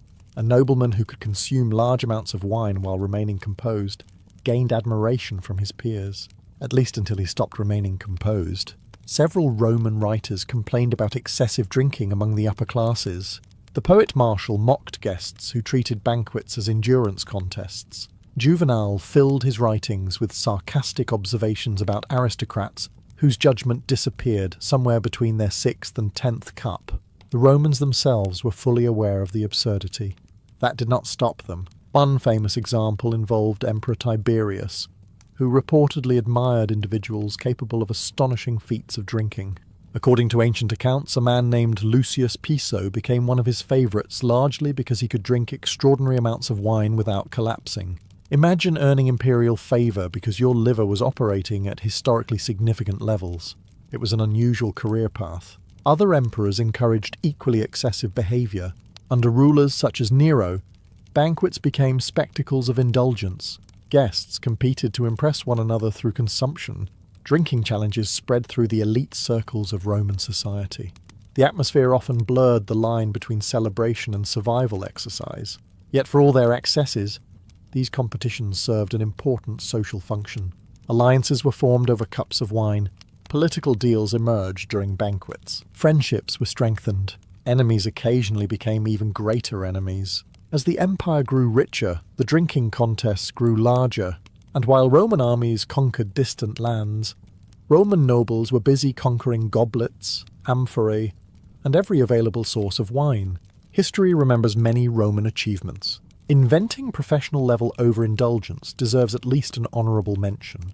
When people imagine medieval monks, they often picture quiet men spending their days praying, copying manuscripts, and living lives of strict discipline. Much of that image is accurate. The part people tend to forget is the beer, a tremendous amount of beer. Throughout medieval Europe, monasteries became some of the continent's greatest producers of alcohol. Monks brewed beer, cultivated vineyards, and perfected techniques that influenced drinking culture for centuries. In many regions, monastery breweries produced beverages that were safer to drink than local water supplies. This created an interesting situation. The people responsible for promoting spiritual discipline also happened to be among the most skilled alcohol producers in Europe. History enjoys irony. Monastic rules varied from place to place, but many communities permitted regular consumption of beer and wine. During meals, monks often drank moderate amounts as part of daily life. Certain monasteries even maintained generous alcohol allowances. To be fair, medieval beer was often weaker than many modern varieties. To be equally fair, some monks compensated for this by drinking impressive quantities of it. Visitors frequently commented on the quality of monastic brewing.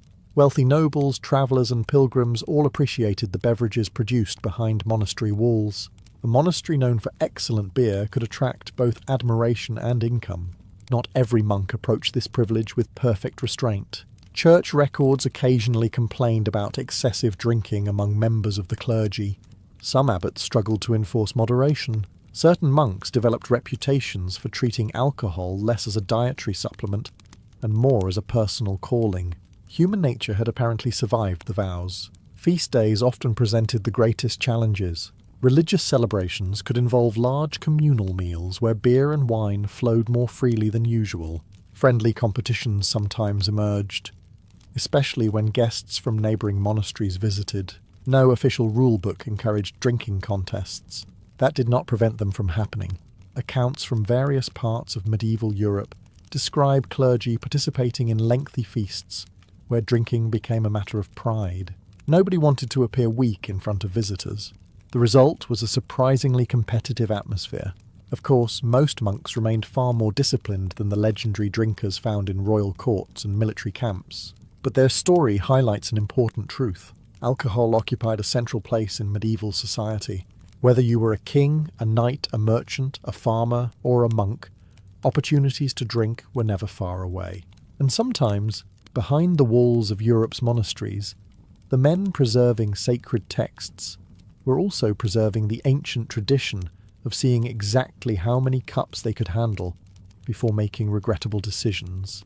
By the early modern period, drinking competitions had moved far beyond village feasts and monastery halls. They had reached royal courts, and few royal courts developed a reputation quite like those of Poland and Lithuania. Visitors from Western Europe often left astonished by what they witnessed. Banquets among the nobility could last for entire days. Drinking was not simply expected. It was practically woven into the social fabric of aristocratic life. Foreign diplomats quickly learned an important lesson. If a Polish noble offered you a drink, refusing could be considered rude. Accepting, however, often led to additional drinks, and then additional drinks after those. Soon, many visitors found themselves trapped in what can only be described as a highly civilized ambush. The Polish-Lithuanian Commonwealth was one of the largest and most powerful states in Europe, ruled by a wealthy nobility known as the Szlachta. These nobles took pride in hospitality, generosity, and grand celebrations. Unfortunately for their guests, they also took pride in their drinking capacity. Banquets featured endless toasts. Every important event required one.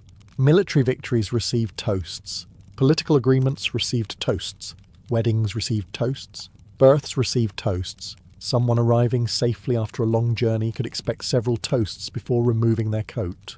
The custom became so famous that foreign travellers frequently wrote about it. Many described drinking rituals that seemed designed to test the physical limits of every participant. A guest might be challenged to empty an enormous cup in a single attempt.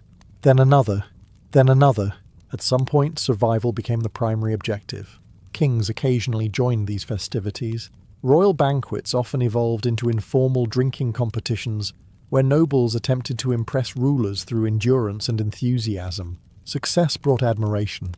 Failure brought laughter. In some circles, a nobleman's reputation depended partly on his ability to remain standing after extraordinary amounts of alcohol. This naturally encouraged behaviour that modern medical professionals would describe using very concerned language. Yet these contests were about more than drinking. They helped build friendships and political alliances among a fiercely independent nobility. Shared cups created bonds. Deals were negotiated. Trust was established, at least until everyone forgot the details of the agreement the following morning. By the 17th century, the Commonwealth had earned a reputation across Europe for its spectacular banquets and legendary drinkers. Foreign ambassadors often arrived prepared for difficult negotiations. Many discovered that surviving dinner was the greater challenge. And in the courts of Poland and Lithuania, out-drinking your rivals could sometimes accomplish almost as much as defeating them in politics. If Poland and Lithuania were famous for their drinking culture, Russia elevated the concept to an entirely different level. In the courts of the Russian Tsars, drinking was not merely entertainment, it was often a test. A dangerous one. Foreign diplomats arriving in Russia frequently found themselves invited to lavish banquets where alcohol flowed with remarkable generosity. At first, this seemed like a sign of hospitality. Then the drinking began, and continued some more. Many visitors quickly realized they were participating in an unofficial competition they had never agreed to enter. Russian rulers often viewed drinking as a demonstration of loyalty, strength, and camaraderie. Refusing to drink with the host could be interpreted as disrespectful. Accepting meant entering a battle that involved no weapons but produced casualties nonetheless. Among the most notorious enthusiasts was Peter the Great, standing well over 6 feet tall and possessing an enormous appetite for both food and drink. Peter became famous throughout Europe for his legendary feasts. He surrounded himself with companions who shared his enthusiasm for alcohol. This was not always good news for everyone else. Peter organised gatherings that could last for days. Participants consumed vast quantities of vodka, wine, beer, and imported spirits. Some guests attempted to keep pace with the Tsar. Most failed. Spectacularly, one of Peter's most infamous creations was a drinking society known as the All-Joking, All-Drunken Synod. Despite the absurd name, the group was very real. Members participated in elaborate feasts, drinking rituals, and celebrations that often pushed participants far beyond reasonable limits. Reasonable limits rarely received an invitation. Foreign ambassadors dreaded certain banquets because they knew what awaited them. Reports described diplomats becoming hopelessly intoxicated while their Russian hosts appeared almost unaffected. Whether the hosts were genuinely immune or simply better trained remains a matter of debate. Probably both. The challenge was not merely consuming alcohol. The challenge was remaining functional afterward. Guests were expected to continue conversations, participate in ceremonies, and maintain proper etiquette, while their judgment steadily abandoned them. This produced predictable results, embarrassing speeches, questionable decisions, and memories that fortunately became very blurry. Yet these drinking contests served political purposes. Shared drinking helped establish trust. It demonstrated commitment to relationships and alliances. A guest willing to endure the feast proved his dedication, or perhaps his inability to escape. Either way, the Russian court became famous across Europe for its extraordinary drinking culture, and for countless visitors, surviving a banquet with the Tsar felt every bit as challenging as surviving a diplomatic negotiation. By the 19th century, drinking competitions had crossed oceans and frontiers, and nowhere did they find a more enthusiastic audience than the American Wild West. The frontier was a hard place to live. Settlers faced isolation, extreme weather, dangerous work, and constant uncertainty. After long days spent ranching, mining, herding cattle, or travelling across vast distances, many people sought relief in the same place. The saloon. Every frontier town seemed to have one. Some towns had several. A few appeared to have more saloons than permanent residents. Inside these establishments, alcohol flowed almost continuously. Cowboys, prospectors, gamblers, lawmen, merchants, and travellers gathered around wooden bars that became the social centres of frontier life. Naturally, competition followed. A man who claimed he could outshoot everyone in town often also claimed he could outdrink everyone in town. Whether either claim was true varied considerably. Bragging was practically a local currency. Stories of legendary drinkers spread throughout the frontier. Certain individuals earned reputations for consuming astonishing amounts of whiskey while remaining surprisingly functional, at least according to their friends, and their friends were usually drinking too. One famous example was the frontiersman and lawman Wyatt Earp, who witnessed countless drinking contests throughout his life. Figures such as Doc Holliday also became associated with the hard drinking culture of the West. Holliday in particular seemed determined to challenge both tuberculosis and common sense simultaneously. Many contests were informal. Two rivals would sit down at a bar and begin ordering rounds. Spectators gathered. Bets were placed. The competitors continued drinking until one admitted defeat, collapsed, or became physically incapable of locating the next glass. Victory conditions were not always clearly defined. Mining towns became especially notorious for these competitions. During mining booms, workers suddenly flush with money often celebrated with spectacular enthusiasm. Entire paychecks could disappear in a single evening, sometimes within hours, occasionally within minutes. Saloon owners generally viewed this as excellent news. Yet drinking contests served an important social role.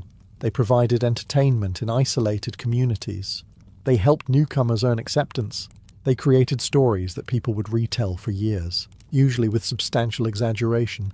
A man who drank 6 whiskies during one contest might eventually be remembered as someone who consumed 30, while simultaneously winning a poker game and wrestling a bear. The details were flexible.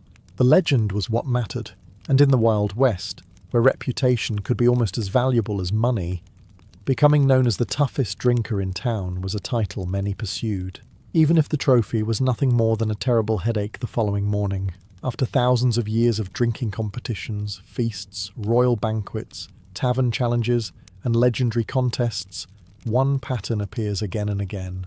People kept trying to discover the absolute limits of human alcohol consumption.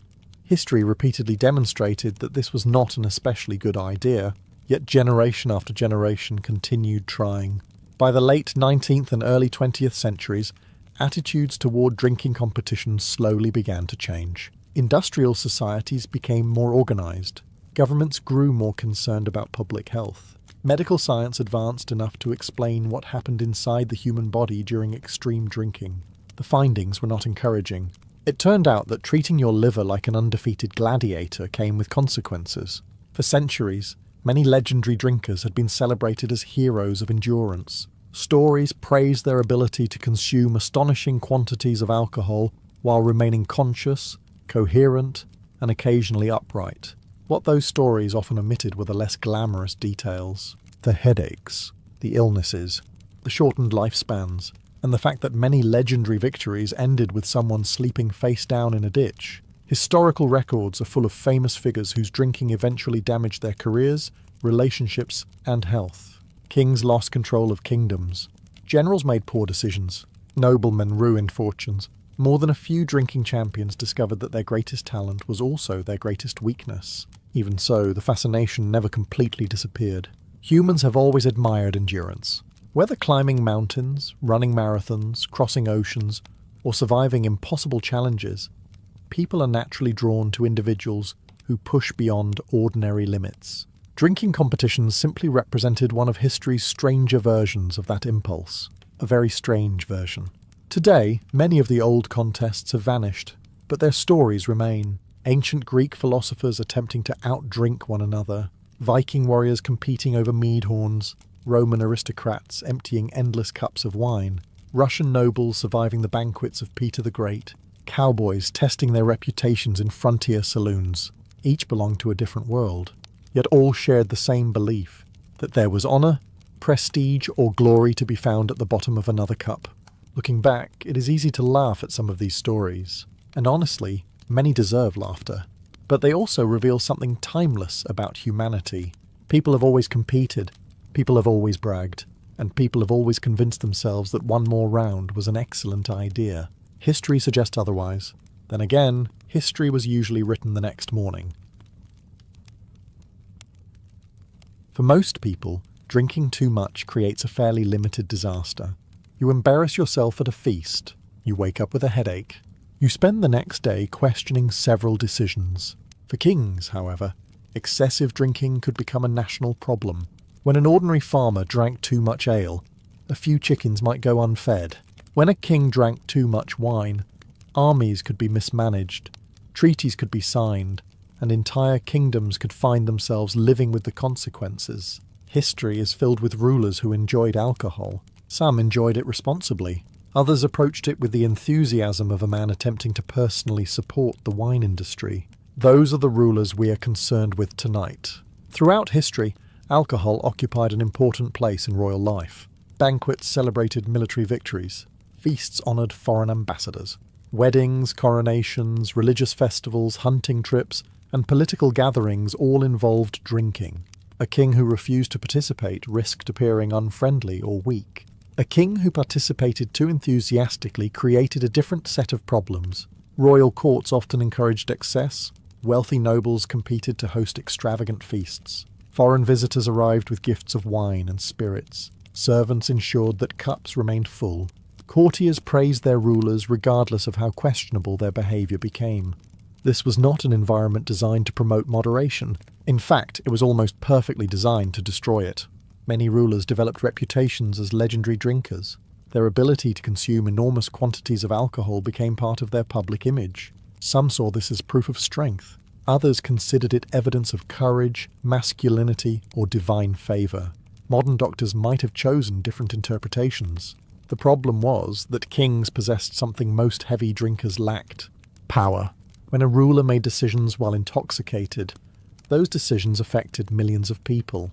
Wars could begin, alliances could collapse, rivalries could intensify, valuable opportunities could disappear.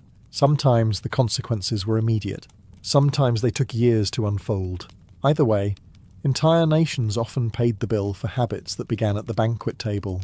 What makes these stories fascinating is that many of these rulers were talented, intelligent, and successful in other aspects of their reigns. Some expanded empires, some reformed governments, some achieved lasting fame. Yet alongside their accomplishments stood another legacy: their inability to put down the cup.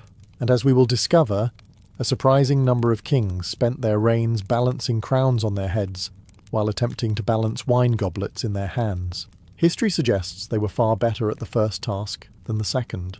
If there were a historical award for combining military genius with questionable drinking habits, Alexander the Great would be a strong contender. By the age of 32, he had conquered an empire stretching from Greece to India.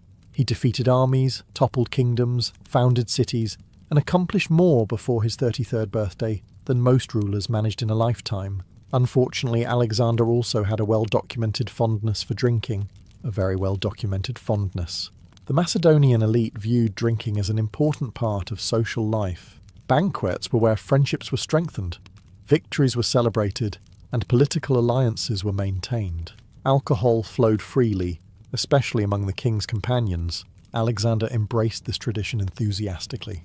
Ancient sources describe drinking parties that lasted deep into the night.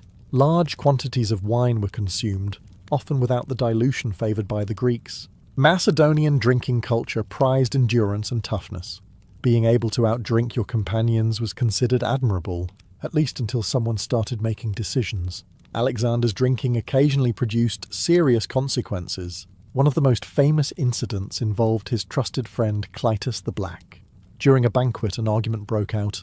Clytus criticised Alexander's growing adoption of Persian customs. Alexander, already intoxicated, became furious. The disagreement escalated. Insults were exchanged. Then Alexander grabbed a spear. Moments later, Clytus was dead. The king immediately regretted what he had done. Ancient accounts describe Alexander collapsing in grief, horrified by his own actions. Unfortunately, apologies become less effective once a spear has entered the conversation. Yet even this tragedy did not end Alexander's drinking. Years later, in Babylon, he attended what would become his final series of banquets. The exact details remain controversial, but most ancient accounts agree on several points. There was feasting, there was heavy drinking, and shortly afterward, Alexander became gravely ill. For nearly 2 weeks he suffered worsening symptoms before dying in June of 323 BC. His death created one of history's greatest mysteries. Was it malaria? Typhoid fever? An autoimmune illness? Poison? Historians still debate the answer. What nobody debates is that Alexander had spent years placing extraordinary strain on his body.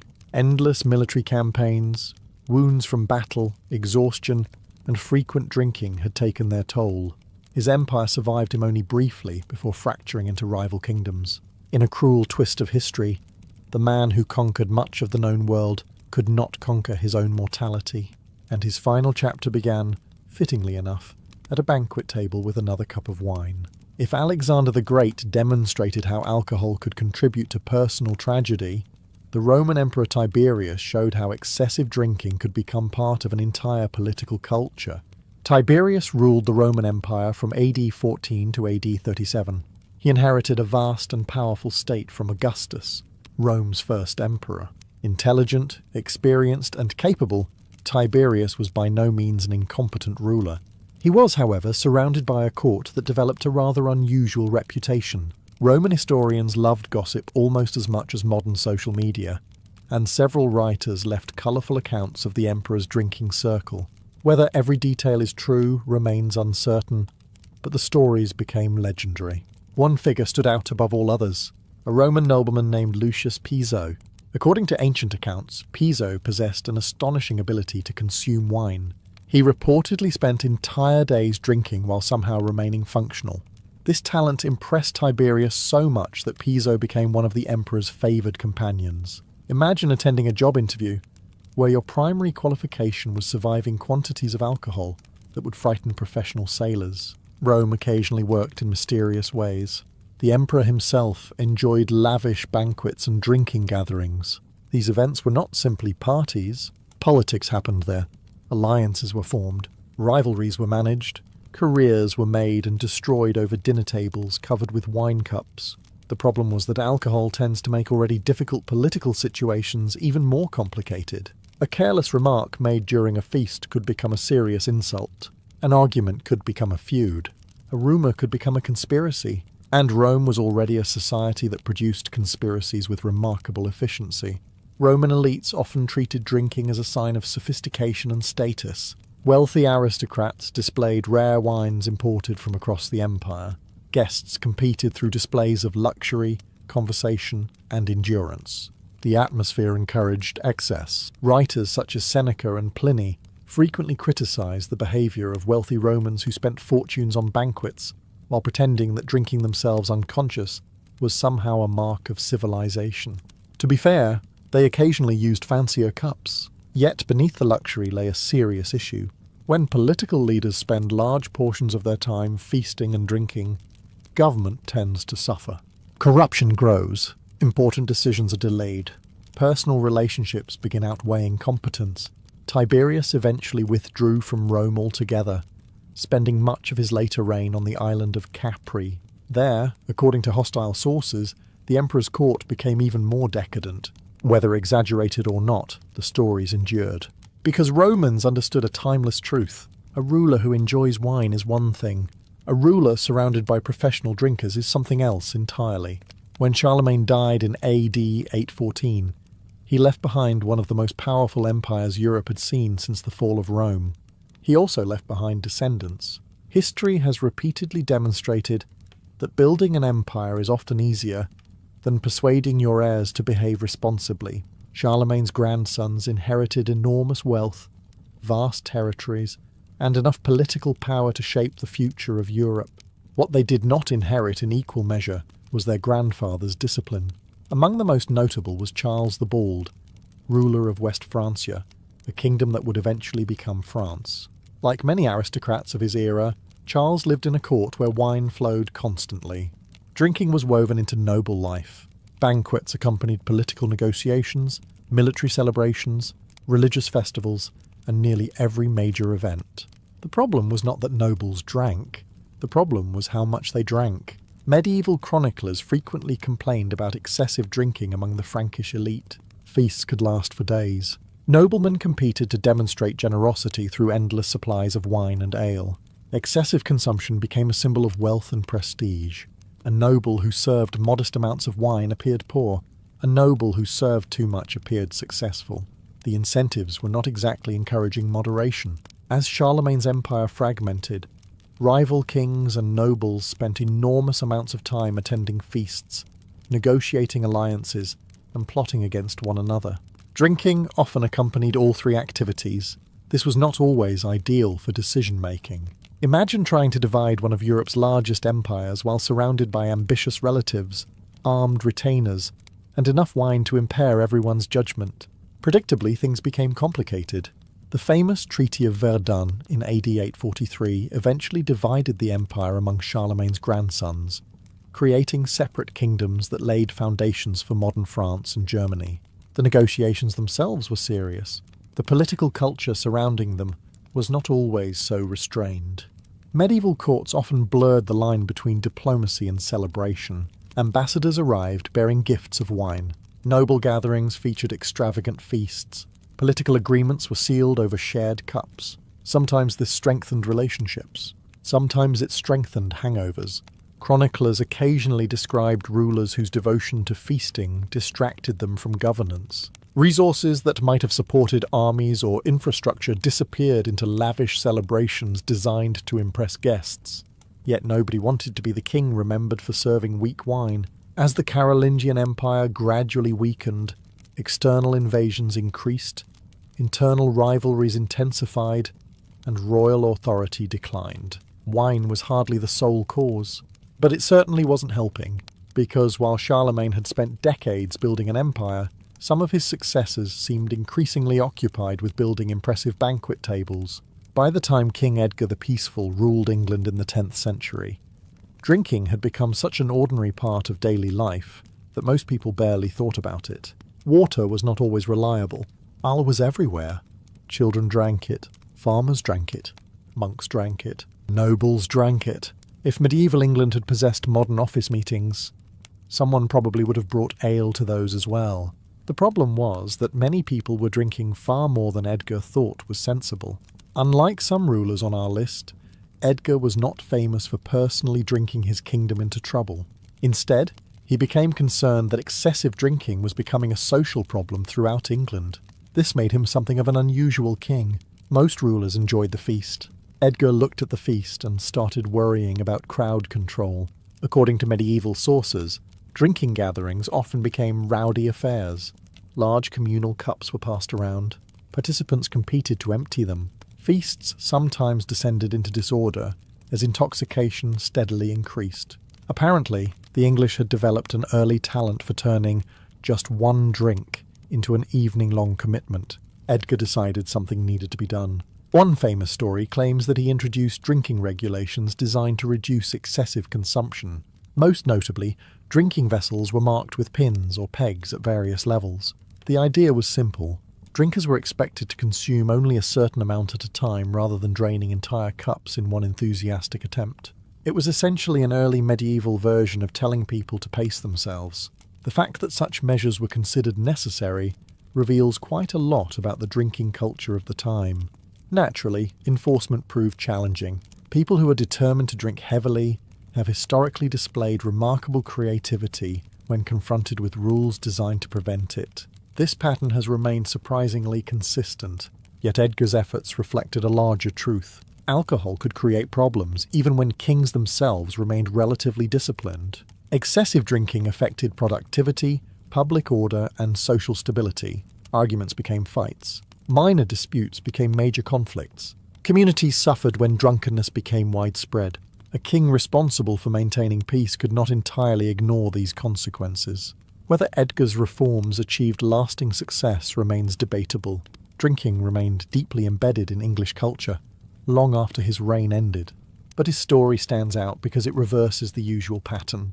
Rather than being a ruler whose love of alcohol became a national problem, Edgar was a ruler attempting to solve a national problem caused by everyone else's love of alcohol. And judging by the next 1,000 years of English history, it was a battle he was never truly going to win. If King Edgar spent part of his reign trying to reduce excessive drinking, the rulers of medieval Scandinavia often found themselves living in societies where drinking was deeply connected to honour, loyalty, and power. Among them was Eric the Good, King of Denmark from AD 1095 to AD 1103. Now, Eric himself was not remembered as a hopeless drunkard. In fact, medieval sources generally portray him as energetic, capable, and popular.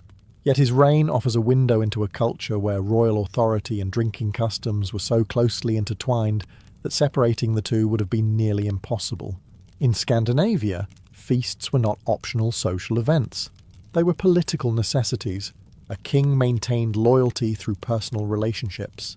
He rewarded supporters with gifts, hospitality, and grand celebrations. Chieftains expected invitations. Warriors expected food and drink. Guests expected generosity. And generosity was measured partly by what filled their cups. A Scandinavian ruler who hosted poor feasts appeared weak.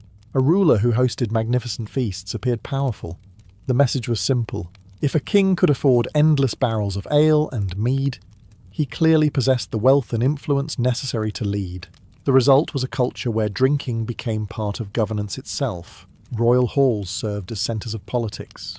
Agreements were reached over drinking horns. Alliances were strengthened during celebrations. Warriors swore oaths while raising cups of mead. New leaders demonstrated their status by hosting enormous gatherings. The atmosphere could be impressive. It could also be chaotic. Medieval Scandinavian literature contains countless stories of feasts that began with singing and storytelling before ending with insults, fights, and occasionally homicide. Alcohol rarely improved already tense situations. A warrior who felt slighted during a feast might carry that resentment for years. An insult spoken after several horns of mead could spark a blood feud. Rivalries between powerful families often grew more dangerous once drinking entered the equation. Kings had to manage these risks carefully. Eric's success partly depended on balancing generosity with authority. He needed loyal supporters, but he also needed order. Too little hospitality weakened his position. Too much indulgence encouraged disorder. It was a delicate balance, and one many rulers struggled to maintain. The Scandinavian feast remained a symbol of royal power throughout the Middle Ages, yet it also revealed one of monarchy's oldest challenges. The very traditions that helped kings gain support could also create the conditions for conflict. Because when politics, pride, weapons, and large quantities of alcohol share the same room, history suggests the evening rarely ends exactly as planned. If previous rulers merely tolerated heavy drinking, Peter the Great of Russia seemed determined to elevate it into a branch of government. Peter ruled from 1682 to 1725 and transformed Russia into a major European power. He modernized the military, reformed the administration, built a new capital city, and dragged his country toward modernization with the subtlety of a cannonball. He was brilliant, he was energetic, and he had an extraordinary appetite for alcohol. Peter stood over 6 feet tall, unusually large for his era, and possessed a legendary capacity for drinking. Contemporary accounts describe banquets that lasted for days, with rivers of wine, beer, and vodka flowing through the imperial court. The Tsar expected his companions to keep pace. This was unfortunate for his companions. One of Peter's favourite creations was a bizarre organisation known as the All-Jesting, All-Drunken Synod, despite sounding like something invented during a particularly enthusiastic tavern conversation. It was real. Members participated in elaborate drinking ceremonies, mock religious processions, absurd costumes, and feasts that tested the limits of human endurance. The goal appeared to be having as much fun as possible while making future historians deeply uncomfortable. Foreign ambassadors dreaded invitations to Peter's banquets. Diplomatic missions often required negotiating trade agreements, military alliances, and political disputes. In Russia, they also required surviving dinner. Visitors frequently reported being pressured to drink enormous quantities of alcohol. Refusing could be interpreted as an insult. Accepting often led to consequences that became increasingly difficult to remember. Many diplomats discovered that the greatest challenge in Russia was not political negotiation. It was remaining conscious. Peter himself viewed drinking as a tool of social bonding. Shared feasts broke down barriers. They encouraged loyalty and camaraderie. The Tsar wanted energetic companions who could match his enthusiasm for life. Unfortunately, not everyone possessed Peter's constitution. Several guests reportedly became seriously ill after attempting to keep up with him. Others simply surrendered long before the evening ended. The court's drinking culture became famous throughout Europe, yet there was a darker side. Heavy drinking contributed to health problems among the nobility and encouraged excess throughout elite society. A ruler's habits often became fashionable among those seeking favour. When the most powerful man in the country treated drinking as a competitive sport, many others followed his example. Peter achieved remarkable things during his reign. His accomplishments reshaped Russian history. But alongside shipbuilding, military reform, and modernisation stood another legacy. He may have been the only ruler in Europe whose dinner invitations inspired as much fear as his armies. By the early 19th century, Europe was changing rapidly. Empires were expanding. Industry was transforming society. Science was advancing. Governments were becoming more sophisticated. And in Britain, King George IV was busy hosting some of the most extravagant parties the kingdom had ever seen. George became one of the most famous examples of a ruler whose love of excess evolved into a national embarrassment. To be fair, alcohol was only part of the problem. There was also overeating, gambling, luxury spending, and a general commitment to indulgence that would have exhausted lesser men. But alcohol remained a constant companion throughout his life. As Prince Regent and later King, George surrounded himself with lavish banquets, expensive wines, and endless celebrations. His dinners became legendary for their extravagance. Guests enjoyed enormous quantities of food, accompanied by some of the finest wines available in Europe. The bills were equally impressive. Unfortunately, British taxpayers were helping cover them. George possessed excellent taste in art, architecture, and fashion. He helped shape the style of an entire era. Yet his personal habits increasingly attracted criticism. Many of his subjects struggled with poverty and economic hardship. The king, meanwhile, appeared committed to discovering whether a human being could survive entirely on luxury. The answer turned out to be complicated. As the years passed, George's health deteriorated dramatically. Excessive eating and drinking contributed to obesity, chronic illness, and declining mobility. Contemporary observers described a ruler who became increasingly bloated and physically fragile. His waistline expanded almost as rapidly as his wine cellar. Political critics seized upon his lifestyle. Newspapers and cartoonists mocked him relentlessly. Satirical artists portrayed the king as a symbol of greed, excess, and self-indulgence. He became one of the most caricatured monarchs in British history, and the artists were not subtle. One famous cartoon after another depicted George as an oversized figure drowning in food and drink, while ordinary Britons struggled outside palace walls. The criticism was not entirely unfair. Unlike some rulers whose drinking directly influenced military campaigns or diplomatic disasters, George's problem was more symbolic. His habits damaged the monarchy's reputation. A king is supposed to embody national virtues. George increasingly embodied the dessert menu. Yet despite everything, he remained enormously influential in cultural matters. His patronage shaped architecture, fashion, and the arts for generations. His reign became a strange contradiction. A man of remarkable taste and terrible restraint. A king who loved beauty, luxury, and celebration. And a ruler whose fondness for the cup gradually became one of the defining features of his public image, whether he liked it or not. Looking across history, it is remarkable how often the same story appears. A talented ruler rises to power. The ruler enjoys drinking. The drinking becomes excessive. Everyone around him pretends everything is perfectly fine. And eventually the consequences arrive, sometimes quickly, sometimes years later.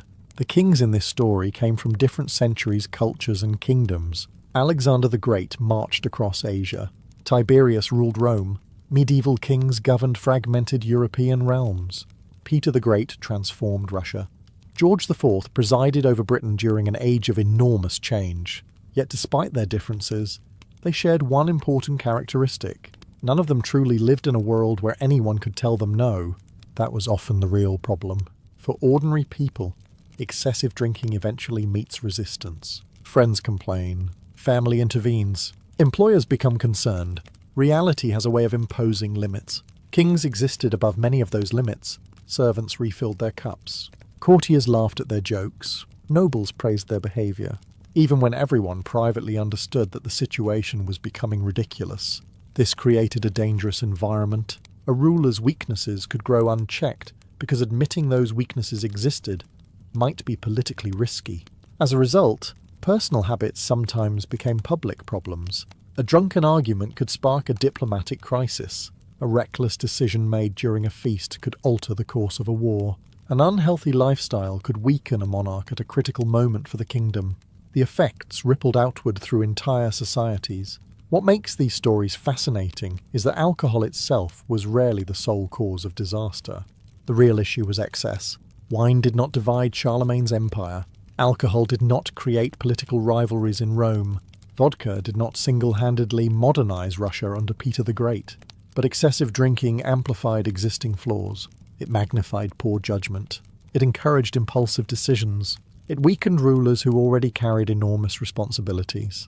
History repeatedly demonstrates that power and self-control must work together. When one grows while the other declines, problems usually follow. And yet, despite countless examples, rulers continued making the same mistake. Perhaps because every king believed he could handle one more cup. Every court believed the feast would remain under control.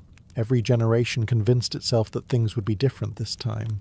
History rarely agreed, because crowns are heavy, kingdoms are complicated, and governing millions of people turns out to be difficult enough without attempting it through the bottom of a wine goblet. For many rulers, that lesson arrived far too late. For historians, however, it left behind some unforgettable stories.